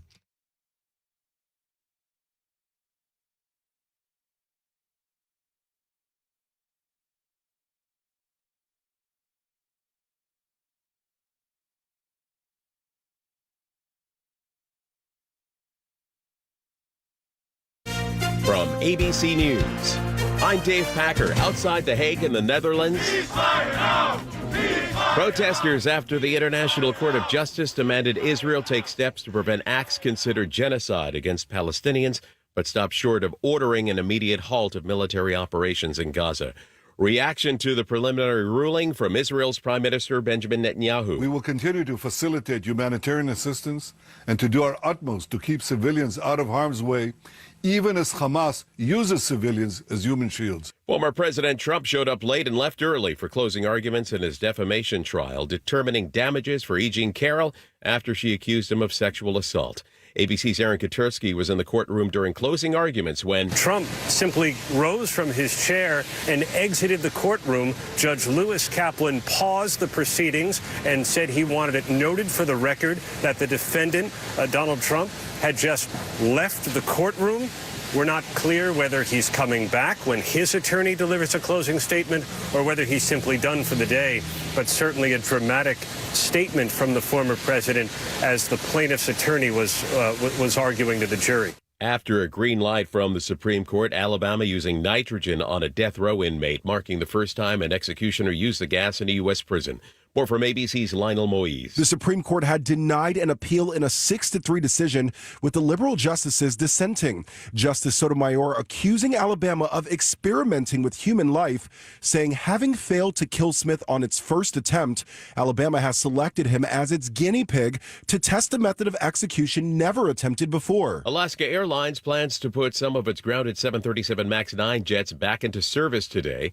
It was 3 weeks ago that one of those planes landed with a gaping hole in its side after a door plug blew off. You're listening to ABC News. Give the star in your life.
Super Talk 99.7 WTN. My name is Chris Hand.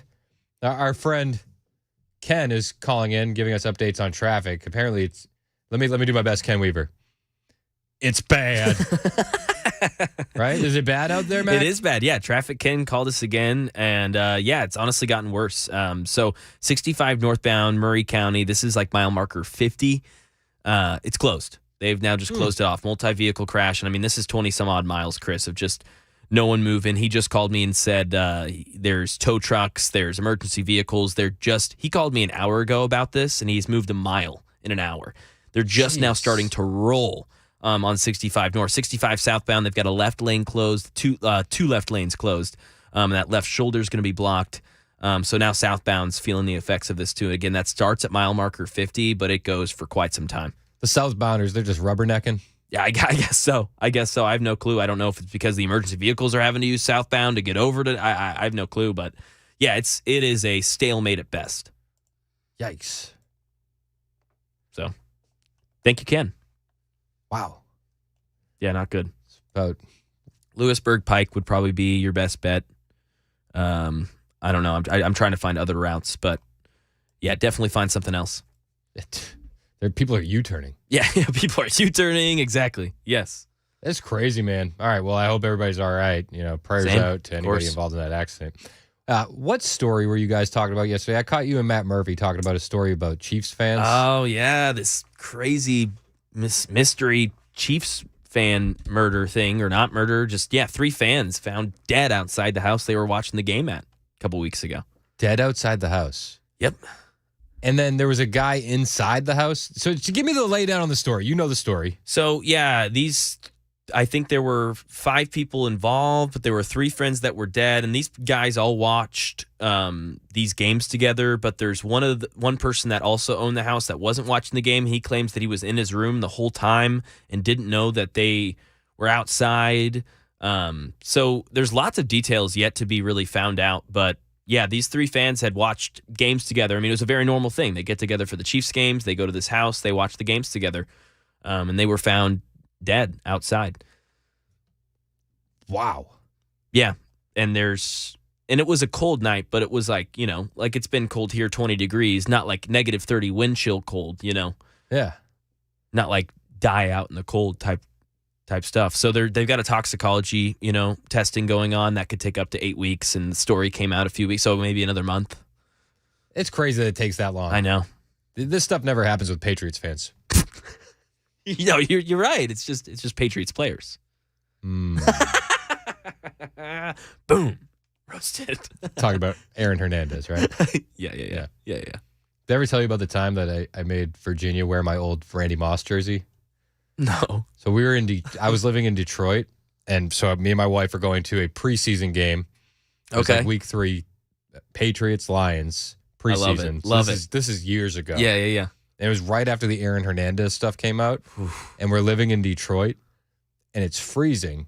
So you got to wear a jersey, and I had an old Randy Moss, and they wore the same number. So she put a jacket on over the jersey. It was like the same weekend. Oh my gosh! So now you can't see the name. So you couldn't see the name on the back. So she's like, "Wow, they really don't like Patriots fans." I was like, "Why do you say that?" She's like, "People keep giving me dirty looks." Oh. And I was like, "Oh, I don't think they're giving you dirty looks because of your Patriots jersey." Because it just came out that the guy that wears that number now killed a bunch of people. She's like, what? She's like, wait, what? What? And you let me wear this? You let me wear this. And I suggested putting a sweatshirt on. So I wasn't thinking. Yeah, of course. She's like, I didn't think Detroit was going to dislike Patriot fans really this hate much. you. It's like, I've been getting dirty looks all game. So, my bad. That's so funny. My bad. Just the number. They're like, why is she supporting this man? Team Hernandez. It was a fashion faux pas at the time. Yeah. The best way I could describe it. Did you hear about the story with the guy that was executed last night in Alabama? Yeah. Nitrogen. So, yeah, it was the first nitrogen gas execution. Gotcha. Okay. Yeah. But this was supposed to be a smooth execution. because apparently they botched his last execution. Wow. So this guy was sentenced to murder, sentenced for murder. He got the death penalty. He was a hitman. Apparently he killed a preacher's wife, right? He got paid $1,000 for the hit. Jeez. Back in 1984, I believe it was. 1988, he was convicted. So he killed a pastor's wife, him and another guy, each paid $1,000 on behalf of the pastor's husband. The pastor on behalf of her pastor husband. And the pastor was in debt. He wanted to collect insurance. Fast forward, this guy is sentenced to death penalty. They botched his lethal injection in 2022. Wow. It was called off at the last minute because authorities couldn't connect an IV line for 90 minutes. What? 90 minutes. So then, fast forward, they want to do a smoother execution. Needles are hard. So they decide to do this nitrogen gas execution. He's going to be suffocated with nitrogen gas. So he already spent one execution being botched, waiting for 90 minutes to die. Like, think about how, like, and I don't feel bad for the guy, but just like you put yourself in that position, like, I'm about to die. 90 minutes goes on. 90 minutes, yeah. And then that's botched. Okay, never mind. Wait another 2 years. This is going to be smooth. Don't worry about it, bro. It took him 22 minutes to die last night because of the nitrogen execution. Witnesses described it as horrific as he thrashed and convulsed on the gurney. Is this not cruel and unusual? I'm for the death penalty. But wouldn't a bullet be easier and smoother and quicker? 22 minutes. They put a gas mask over his face and then streamed 100% nitrogen gas to suffocate him. 22 minutes. Apparently, his wife was there and watched for 22 minutes. He was the first person in history to be executed this way via nitrogen hypoxia. Probably going to be the last. 22 minutes. And again, I'm not against the death penalty. Like, even like with the child rapist bill that they're trying to push through, if you rape a child younger than 12 in Tennessee, you're going to be up for the death penalty. All for it. Please, sign me up. But I want it to be quick. And I want it to... this guy, he was sentenced in 88. His first botch execution was in 2022. So then he lives on the public dime, and we pay for him for almost 40 years. I want the appeal process to be quick. I want, like, if you're sentenced to death, like, I think we need to put a cap on it. Like, you got 5 years for appeals. Like, I know the court system is slow, but, like, those should go to the front of the line because we don't want to pay for you. Right? Does that make sense? Yeah, I can see that. And then a bullet, quick. Like, I just don't understand. 22 minutes. Yeah, that's not right. 22 minutes. Brent in Winchester has a comment on the death penalty. You're next on Super Talk. What's up, Brent? Hey, I'm libertarian, anti-government, kind of like you guys. I don't really see how y'all want to give government control over life and death like that when they have so obviously messed up so many times, proven by DNA testing. You can fix a life in prison sentence. You can't fix the death penalty. I mean, I find out later. I think there are cases where it's warranted. Well, it is, and society should have that right to take out that punishment on people. But again, they've often DNA testing has proven they've put people to death that were not guilty. Yeah, I don't trust government with anything. Yeah, I mean, but they also like burned witches in Salem back in the, this thing fast forwards, like people do dumb things and new evidence proves new things, I don't know. I feel comfortable with stuff moving forward. I'm not discounting that DNA turned over cases in the past, but I feel like there are some cases where like it's pretty easily provable. You know what I mean? Probably, but if the government can mess up anything, they will. And again, giving them the power over life and death is kind of a scary thing to me. Again, why not life in prison? I mean, because then we're paying for it. I mean, we pay for everything, don't we? And that's my problem. That's the issue. So you want to 3 hots in a cot for the rest of your life, like after you do something heinous like that. I'm not with that. No. Well, I mean, I don't think they're enjoying themselves in prison. That's my impression, anyway. Yeah, but we're still paying for it. Right, but I'm against abortion and I'm against the death penalty because, again, the DNA has overturned some of those cases after the fact, and so I mean, life's sort of can you imagine those people that were put to death wrongly? Yeah, but I mean, like, that doesn't mean that we're not striving to do the right thing, and we're not you know what I mean? Like, I don't think the case by case, sure, there may have been cases where people were put to death wrongly, under nefarious circumstances. But I think that the majority, you could argue, would be people were put to death wrongly, with the best intentions. Yeah, probably 99%. Yeah. But that's still somebody's life that was taken by the government that didn't deserve it. No, and you know what? Like, I totally get where you're arguing from, but I'm just like, in 2024, when we have DNA evidence, there are ways that we can prove these things beyond a reasonable doubt. And I think once you get it beyond a reasonable doubt, then it should be death penalty.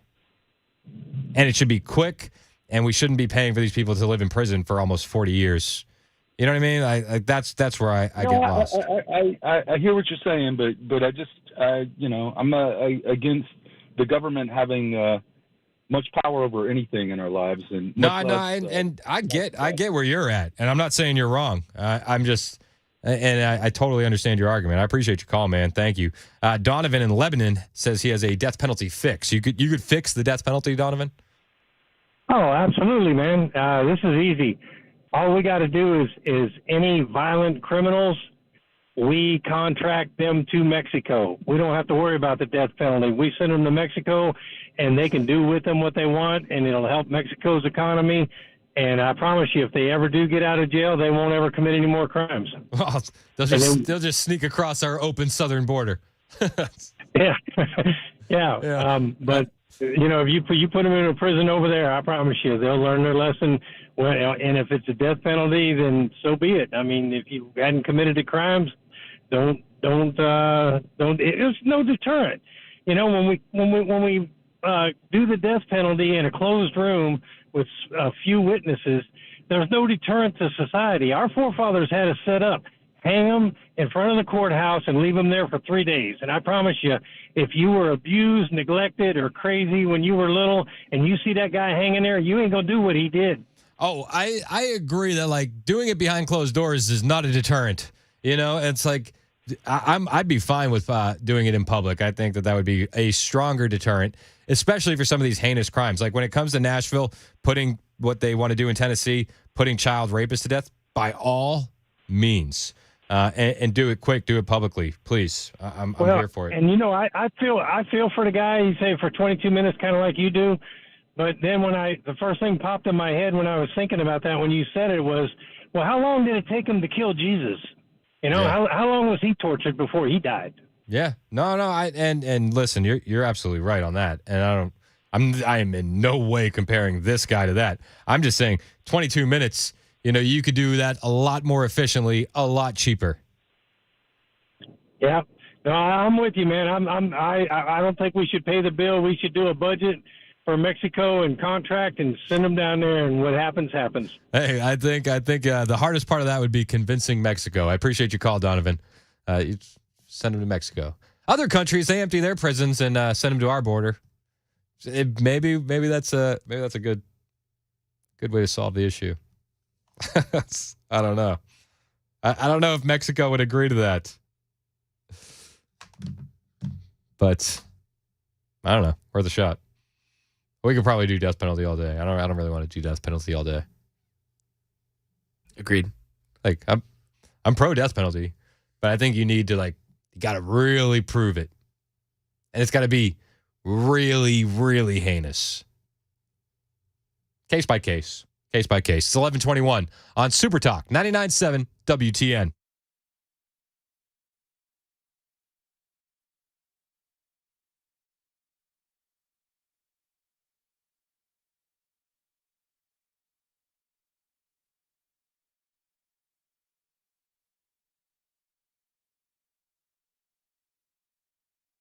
Hey, it's Chris Hand from my friends at USS, United Structural Systems. We've had a bunch of rain, you guys. Have you been down in your crawl space lately? It's the perfect day to check if the answer is no, because with the rain, now you can see if you have standing water in your crawl space. Is water getting in there?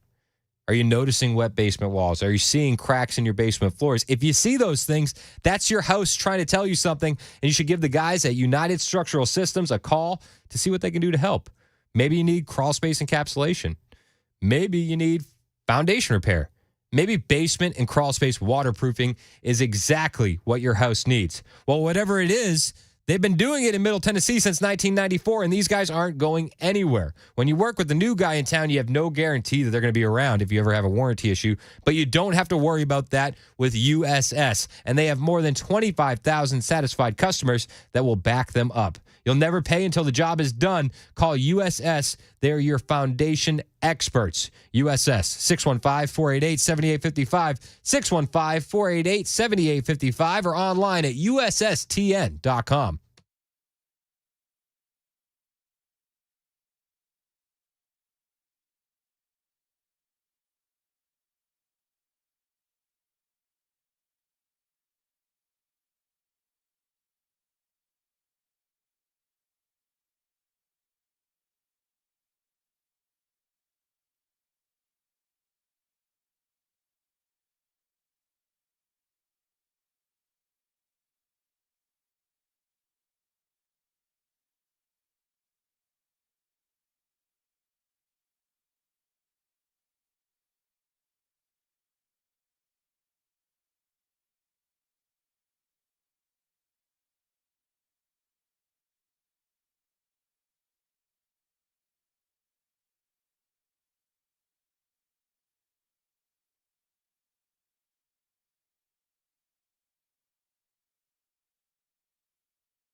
Super Talk 99.7 WTN. My name is Chris Hand. Did you catch the big Biden speech yesterday in Wisconsin? No, nobody caught the big Biden speech, huh? It's just me. Am I just a glutton for punishment, putting myself through these things? Man. I can't. You can't do it? Golly. I know. Well, we got a middle from the middle. He was doing that yesterday. It was actually middle from the middle sounded really good in comparison to how he sounded yesterday. So let me just start with the Democrat governor of Wisconsin, Tom Evers. He made this comment right before Biden spoke And let me just play it for you. You know, I am the last speaker before the big guy comes out. I'm the last speaker before the big guy comes out. Big guy. The big guy. The big guy. Like, poor choice of words. It's not what you want to say. You know, like, so the Biden campaign was probably like, oh, that wasn't a good look. But after they heard Biden's speech, they probably wished that Tom Evers was the last speaker before Biden came out. You know, I am the last speaker before the big guy comes out. Because it wasn't good. He was touting his bipartisan infrastructure deal. That was one of the things he wanted to brag about. Just couldn't really get the words out. I'm proud to announce $1 billion from the bipartisan infrastructure law will be. What now? Hold on. Which one? Let me enhance the audio. From the bipartisan infrastructure law will be. It gets worse. It gets worse. The beer brewed here, it is used to make the brew beer in this refinery. Oh, Earth Rider, thanks for the Great Lakes. I wonder why it's coming. All right, do you know what he said? Something about the Great Lakes and beer being brewed. I'm going to play it one more time, and then I want you to repeat to me what he said. You ready? Oh, okay, all right, I'm locked in. Beer brewed here, it is used to make the brew beer in this refinery. Oh, Earth Rider, thanks for the Great Lakes. I wonder why it's coming. The beer brewed here. It's made to brew the beer here. This is Earth Rider. And then what does he say? Something about the Great Lakes? Oh, Earth Rider, thanks for the Great Lakes. I wonder why it's coming. Thanks to the Great Lakes. Thanks to the Great Lakes. What? Earth Rider? Whoa, Earth Rider. Oh, Earth Rider. So I love it. The Democrat rep Himes said on I think it was the Situation Room yesterday, oh, the only thing the GOP has to hang their hat on is that this uncontrolled migration is hurting wages. And it's like, did you hear your boy yesterday? The beer brewed here, it is used to make the brew beer in this refinery. Oh, Earth Rider, thanks for the Great Lakes. I wonder why it's coming. See, what are they laughing about? I don't know. Like they got the joke? Was there a joke? I don't know. Let's do one more time. Is there a joke here? Beer brewed here. There is a joke here. Well, yes. So just to be clear. Beer brewed here, it is used to make the brew beer in this refinery. Oh, Earth Rider, thanks for the Great Lakes. I wonder why it's coming. Is he doing the? Is there a video of this? Have you seen him do this too? Yeah. My professor. I saw the video. Is he doing like a smile? Like, are people just reacting to his face, saying like, "Oh, he said something that's supposed to be funny, so let's laugh"? Yeah, it's gotta be. Yeah, or the clap crew. It is the clap crew. He tried to take a shot at Trump at one point. Well, he took a couple shots at Trump, but this is one of the ones where he attempted to. My professor. Well, I won't get into my professor.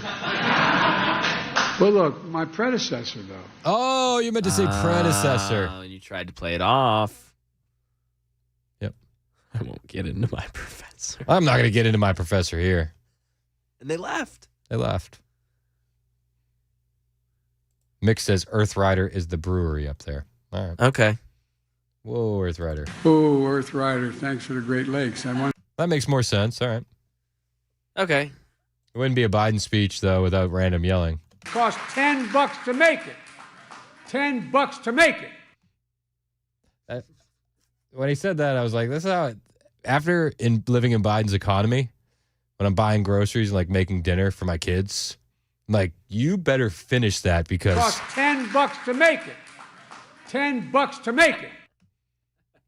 Like, Dad, this is just oatmeal. I'm like, have you seen the in-store prices? Cost $10 to make it. $10 to make it. Yep. That's Joe. Joe doing Joe things. Meanwhile, other Democrats are also putting their foot in their mouth. These guys can talk, though, surprisingly enough. Mayor Brandon Johnson. You know him out of Chicago. He just joined the call for a ceasefire in Gaza. Do you support the ceasefire resolution that's going to be voted Well, as on? I said before, from the very beginning, the violence that broke out several months ago, I condemned the actions of Hamas. But at this point now, I believe we're looking at 25,000 Palestinians that have been killed during this war, and the killing has to stop. So, yes, we need a ceasefire.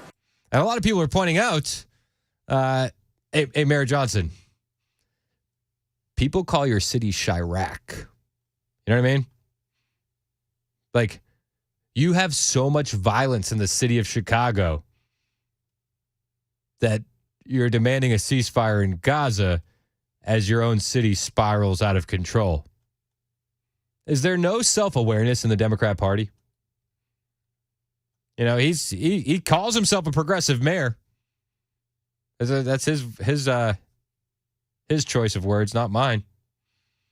He claims we need a ceasefire. I don't want to go into Israel, Hamas, Gaza. I don't really want to go down that road. I'm not a fan of war, period. But bro, you're the mayor of a city. If somebody asked me about global politics and I'm the mayor of a city, I'd be like, yeah, I'm actually focused on this city. I do stuff in this city. Though Brandon Johnson can't say that because in Chicago, it's an absolute hellhole. A lot of people on Twitter were mocking him relentlessly. He says Netanyahu, one poster said Netanyahu should call for a ceasefire in Chicago. Yeah. A lot of people. Let's ceasefire Chicago first, champ. 617 murders last year in Chicago. 2,450 shootings. Chicago suffers the highest murder rates in the country. In the country. If somebody asks you about that, you say, I got to worry about Chicago first. You know what I mean? I feel like that's the simplest answer. Instead of just touting the Democrat line. Over 2,000 shootings, over 600 murders in 2023. Okay. All right. Thanks. So often these Democrats are focused on things that they shouldn't be focused on. Like Brandon Johnson should be focused on Chicago. But we have other Democrat politicians focused on things they shouldn't be focused on as well. Before I get to that, I want to take this call from Sean in Lebanon, who has a comment on Chicago. What's up, Sean? Hey, Chris, we've talked before. How you doing? Hey, you're the former Chicago PD. Correct, yep. Yep. So I've been retired for 4 years now, and it is amazing that no matter who you put in the city of Chicago as the mayor, they always worry about everything else other than what they need to. Yeah. We have kind of like the LPR systems that have been touted around Middle Tennessee with, Nashville looking at them and Mount Juliet. We had technology up in Chicago called ShotSpotter. So every time there would be gunfire in a particular police district, we had people monitoring the system, and they would put it out over the radio, and we'd go and investigate. The company says within 85 feet you will find casings. It became so accurate that if it said, 123 Main Street, you would find all the rounds at 123 Main Street. I still, for whatever reason, they haven't kicked me out of the system yet, so I keep it just kind of for the chuckles that I'm not living there anymore. I still get the alerts, and the number of fully automatic gunfire that is increased in the city of Chicago. And, again, they worry about everything else other than what they want to. It's amazing. I mean, the guys that I still worked with up there, they just shake their head. They send me messages. They're like, it's even worse than when you were here. And am I wrong that in Chicago they have some of the strictest gun laws in the country, right? We did for the longest time. And then a gentleman, actually an African-American gentleman by the name of McDonald, sued the city of Chicago because you couldn't own a handgun within the city of Chicago. And he sued and took it to the Supreme Court and won. and that's why Chicago was the 50th state, or not state, but Illinois was the 50th state to go to concealed carry. Chicago had to allow its residents to purchase handguns. Did not have to register them anymore like they had to before, although the police officers still had to as a condition of employment, which was kind of ironic. But yeah, Illinois, all in all, for all the problems it has, is really a somewhat conservative state. Maybe not so much as a Tennessee or what have you. But the problem is the population of Cook County outnumbers the rest of the population of the state of Illinois. So you're stuck dealing with Cook County politics throughout the state. Yeah. Hey, while I have you on the line, did you hear the comments from the Naperville councilman who wanted Naperville residents to house illegal migrants in their home? Yeah. What do your people up there take from that? Again, that goes to the wokeness. That is somebody who, for whatever reason, has a guilt for the lifestyle that they have or have been able to achieve. Naperville is part of DuPage County. I don't see it being welcomed with open arms. I mean, you may get a small number, but I think the overwhelming majority are going to be like, no, this is a recipe for disaster. Yeah. Look at the footage, and I think I sent you some on Instagram or one of the social medias of, the police stations with just bodies sleeping everywhere. Yep. The last time I was up there, it is, a complete garbage show, and I'd love to use a different word, but I don't want to get yelled at. So Hey, I appreciate it. Thanks for following the rules. That's Sean from Lebanon. Appreciate your call, man. Yeah, the mayor of Chicago, he should call for a ceasefire in Chicago first. And, as far as the councilman in Naperville, Illinois, which is like a ritzy suburb of the Chicago area, calling for migrants to be taken into people's homes. Migrants, mind you, migrants. They're just migrants. If you can take them in, right? Well, they tried that in Massachusetts as well over the summer. The governor asked, "Oh, please take them in," and now the migrants. So the migrants, they're sleeping in Logan Airport in Boston. So I don't think anybody took them up on the offer. It's 11:37 on Super Talk 99.7 WTN.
Super Talk 99.7 WTN. My name is Chris Hand. So we were talking about, Mayor Brandon Johnson calling for a ceasefire in Gaza. And he should be, focused on a ceasefire in Chicago. But this is what these Democrats do. They focus on everything else except the big issues. Let's take Chuck Schumer, for instance. You know what Chuck Schumer is trying to do?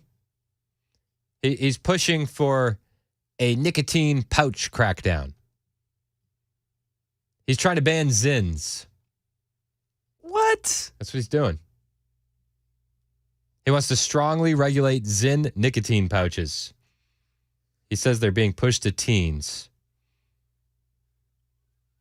Chris, when I think about the biggest issues in this country, top of the list. This is what blows Zins. my mind. We have a wide open southern border. We're $34 trillion in debt, and you want to waste time trying to ban Zins. $34 trillion in debt. I personally, I think it's because of Tucker Carlson's affinity for Zyn, and Chuck Schumer's just trying to punish him. That's my own thing. But Chuck Schumer, this bozo, gives a press conference this week urging the FDA and the FTC to probe the product. Chuck Schumer pushing for probes. He says, I'm delivering a warning to parents because these nicotine pouches seem to lock their sights on young kids, teenagers, and even lower, and then use the social media to hook them. That's what he said at a press conference. Do we not have bigger issues, Mr. Schumer? Senator Tuberville out of Alabama, he had it right. He said, I think he has his priorities wrong. Yep. Senator J.D. Vance out of Ohio said, I'm not a user myself, but it's hard to believe that that's one of the most pressing problems for the country right now. Yeah, I mean, we got wars in Europe, wars in the Middle East, $34 trillion in debt, a president that can't speak, he can't connect words, and a wide open southern border where we have a conflict going on right now between states and the federal government. I got an idea. Let's spend some money on banning Zins. It's ridiculous. That's crazy. And you know who I found myself agreeing with again? John Fetterman. I know. This whole week, man, This whole week topsy-turvy. has been wild. And listen, I don't even agree with the fact that the media is wasting time asking questions about this. Like, I think the media should just make a statement and be like, Mr. Schumer, your idea is dumb. Get back to work. But they waste time asking our politicians questions like this. So they asked John Fetterman about the Zyn ban. That they asked him about this. I'm going to err on the side of more freedom and personal choices of those kinds of things. And I made that same argument when I wanted to legalize marijuana. Like, and more than 500,000 Americans die every year from smoking and tobacco, or tens and tens of thousands die from alcohol. Yep. And I think there's bigger issues to address than that product. So I don't support it, and I would never support snuff or chewing tobacco, but it's available. More freedom. What happened? That was extremely based. Did we enter an alternate timeline? Is the alternate timeline theory true? Because I don't know what's going on. Dude, the updates on the Fetterman clone. Wild. All right, so you want to know my ultimate conspiracy theory? Oh, yes, please. All right, my ultimate conspiracy theory. Hit the music. All right. They're going to... nobody believes Biden's going to make the election, right? Yep. So Michelle Obama's been floated. They're making Fetterman seem more based because it'll be an Obama Fetterman ticket. Ooh. Wow. You like that? Dang. That's my new conspiracy theory. That's wild. That's the one I haven't like thought it out completely yet. Yeah. It's in the works. Yeah, you're building it. I'm working on that take. Wow. I don't hate it. I mean, I do hate it. Yes. No, you don't hate the take. Yeah. It doesn't seem too out there. No. Like, dude, all right, here's the deal, John. You got the Rust Belt. We want you to go out there, make base statements. And then... He sounded really good there. I know. And then you got guys like me being like, Fetterman is making sense. You know what I mean? Exactly. Like, everybody says Fetterman's making sense lately. Yeah. And then, boom, he's the VP for Michelle Obama. Wow. Dang, dude. What? Like, wouldn't that be wild? That'd be wild. Heard it here first. That'd be a tough ticket. Especially if he's... I was going to say, if he sounded like that. Saying things like more freedom. Like, what? And he's been like, it's like a slow simmer. You know what I mean? It's like... It's one comment every week or so. You hear me like, wait, is that him again? Sounding coherent? And yeah. Yeah. It is. It is. It's been a couple months straight of this now, right? Michelle Obama, too, has been like going around doing shadow campaigning. She was in Chicago talking to young women this past week. Interesting. She's getting back out there. Dang. Wouldn't that be wild? Yeah, you're making me think. Really? I know. That's what I'm saying. I don't know. I don't like that. I don't like that I have these. This is what keeps me up at night. These are my thoughts. That's like, not good. Like, all right, there has to be an ulterior motive to why he's saying base things. What could it be? A Michelle Obama Fetterman ticket. 2528 says Fetterman will be perfect for VP. I can see him now in sweatpants in all his glory. Yep. I feel like we would need somebody very based as VP to debate Fetterman. Yeah, I agree. I don't know if Tim Scott could cut it. Wow. I think he's too polite. And you like Tim Scott? I like Tim. I do. I just think he's too polite. What if he brings that WWE attitude he had the other night? Yeah, but I think that, like, you need somebody that's really going to roast him, like make him malfunction. And I think Tim is too nice for that. Make his clone glitch. Yeah, you have to break the AI. Yeah. You know what I mean? This is where I'm at.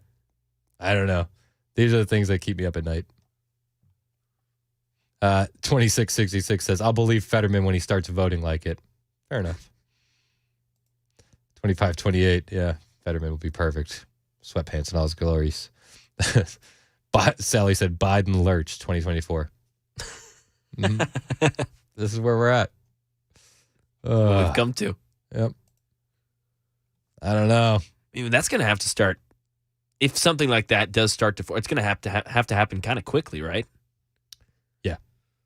Well, they would have Time's ticking. They'd have to wait. They'd probably do it at the convention. Oh, okay, that makes sense. So, I don't know. I think Trump would roast Michelle Obama in a debate. By the way, I think that it would be lights out.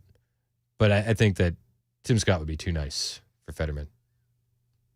We would need somebody to go scorched earth. Isn't that crazy to say, though? I think he's too nice. Think about where Fetterman was like a year ago is what I'm saying. Oh, my gosh. And to now, it's like, okay, yeah, you're actually going to need someone ready to go. I don't think it's going to be the same guy that debated Oz. No. No,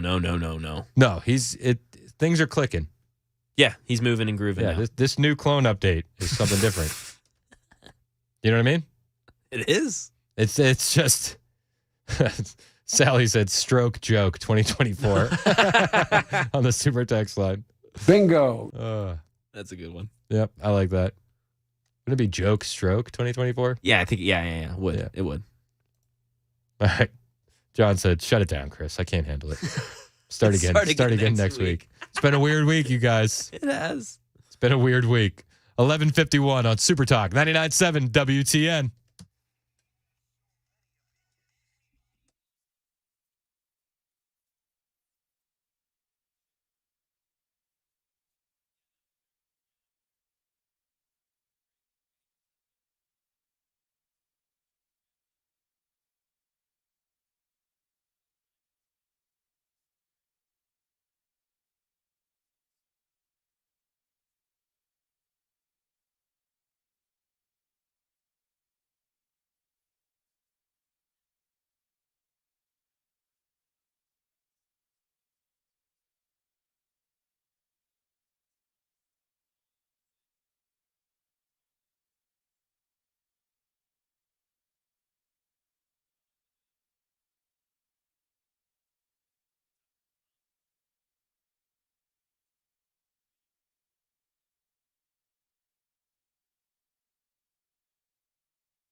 Super Talk 99.7 WTN. My name is Chris Hand.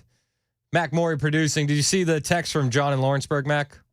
I haven't. Said, Mac, I'm waiting. What's the score going to be Sunday? We already know who's going to win. Winky face. Yes. John knows what's up, man. He's a Chiefs guy like I me. don't think the Chiefs are winning. Have you heard the Super Bowl logo color conspiracy? Oh, yes. You're in on this. Okay, the colors.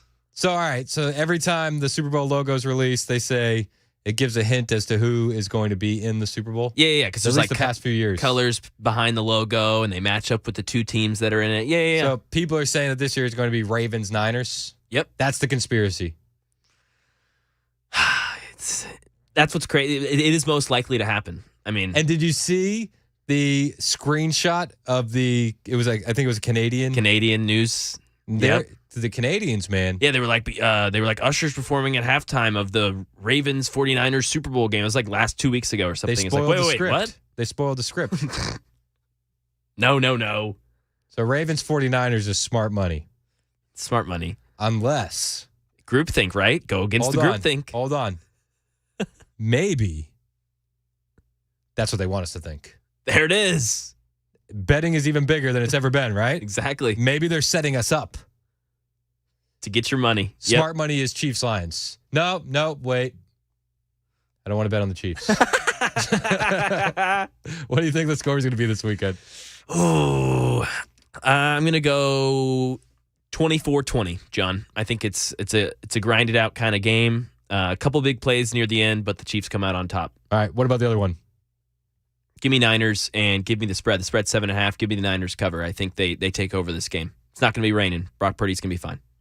Yuck. I don't like it. I'd rather Detroit win. I know most people are going to be rooting for Detroit. 2 championships 1 year. It's an incredible story, dude. It would be amazing. Go down in the history books. I just want to say I hope everybody has a great weekend. I know there's a lot going on politically, but disconnect. Spend time with your family. Enjoy your fun and your freedom. Don't take it for granted, and don't let bad news spoil a good time, all right? It's Super Talk 99.7 WTN. The show is going to be on Apple, Spotify. Listen all weekend long. Thank you.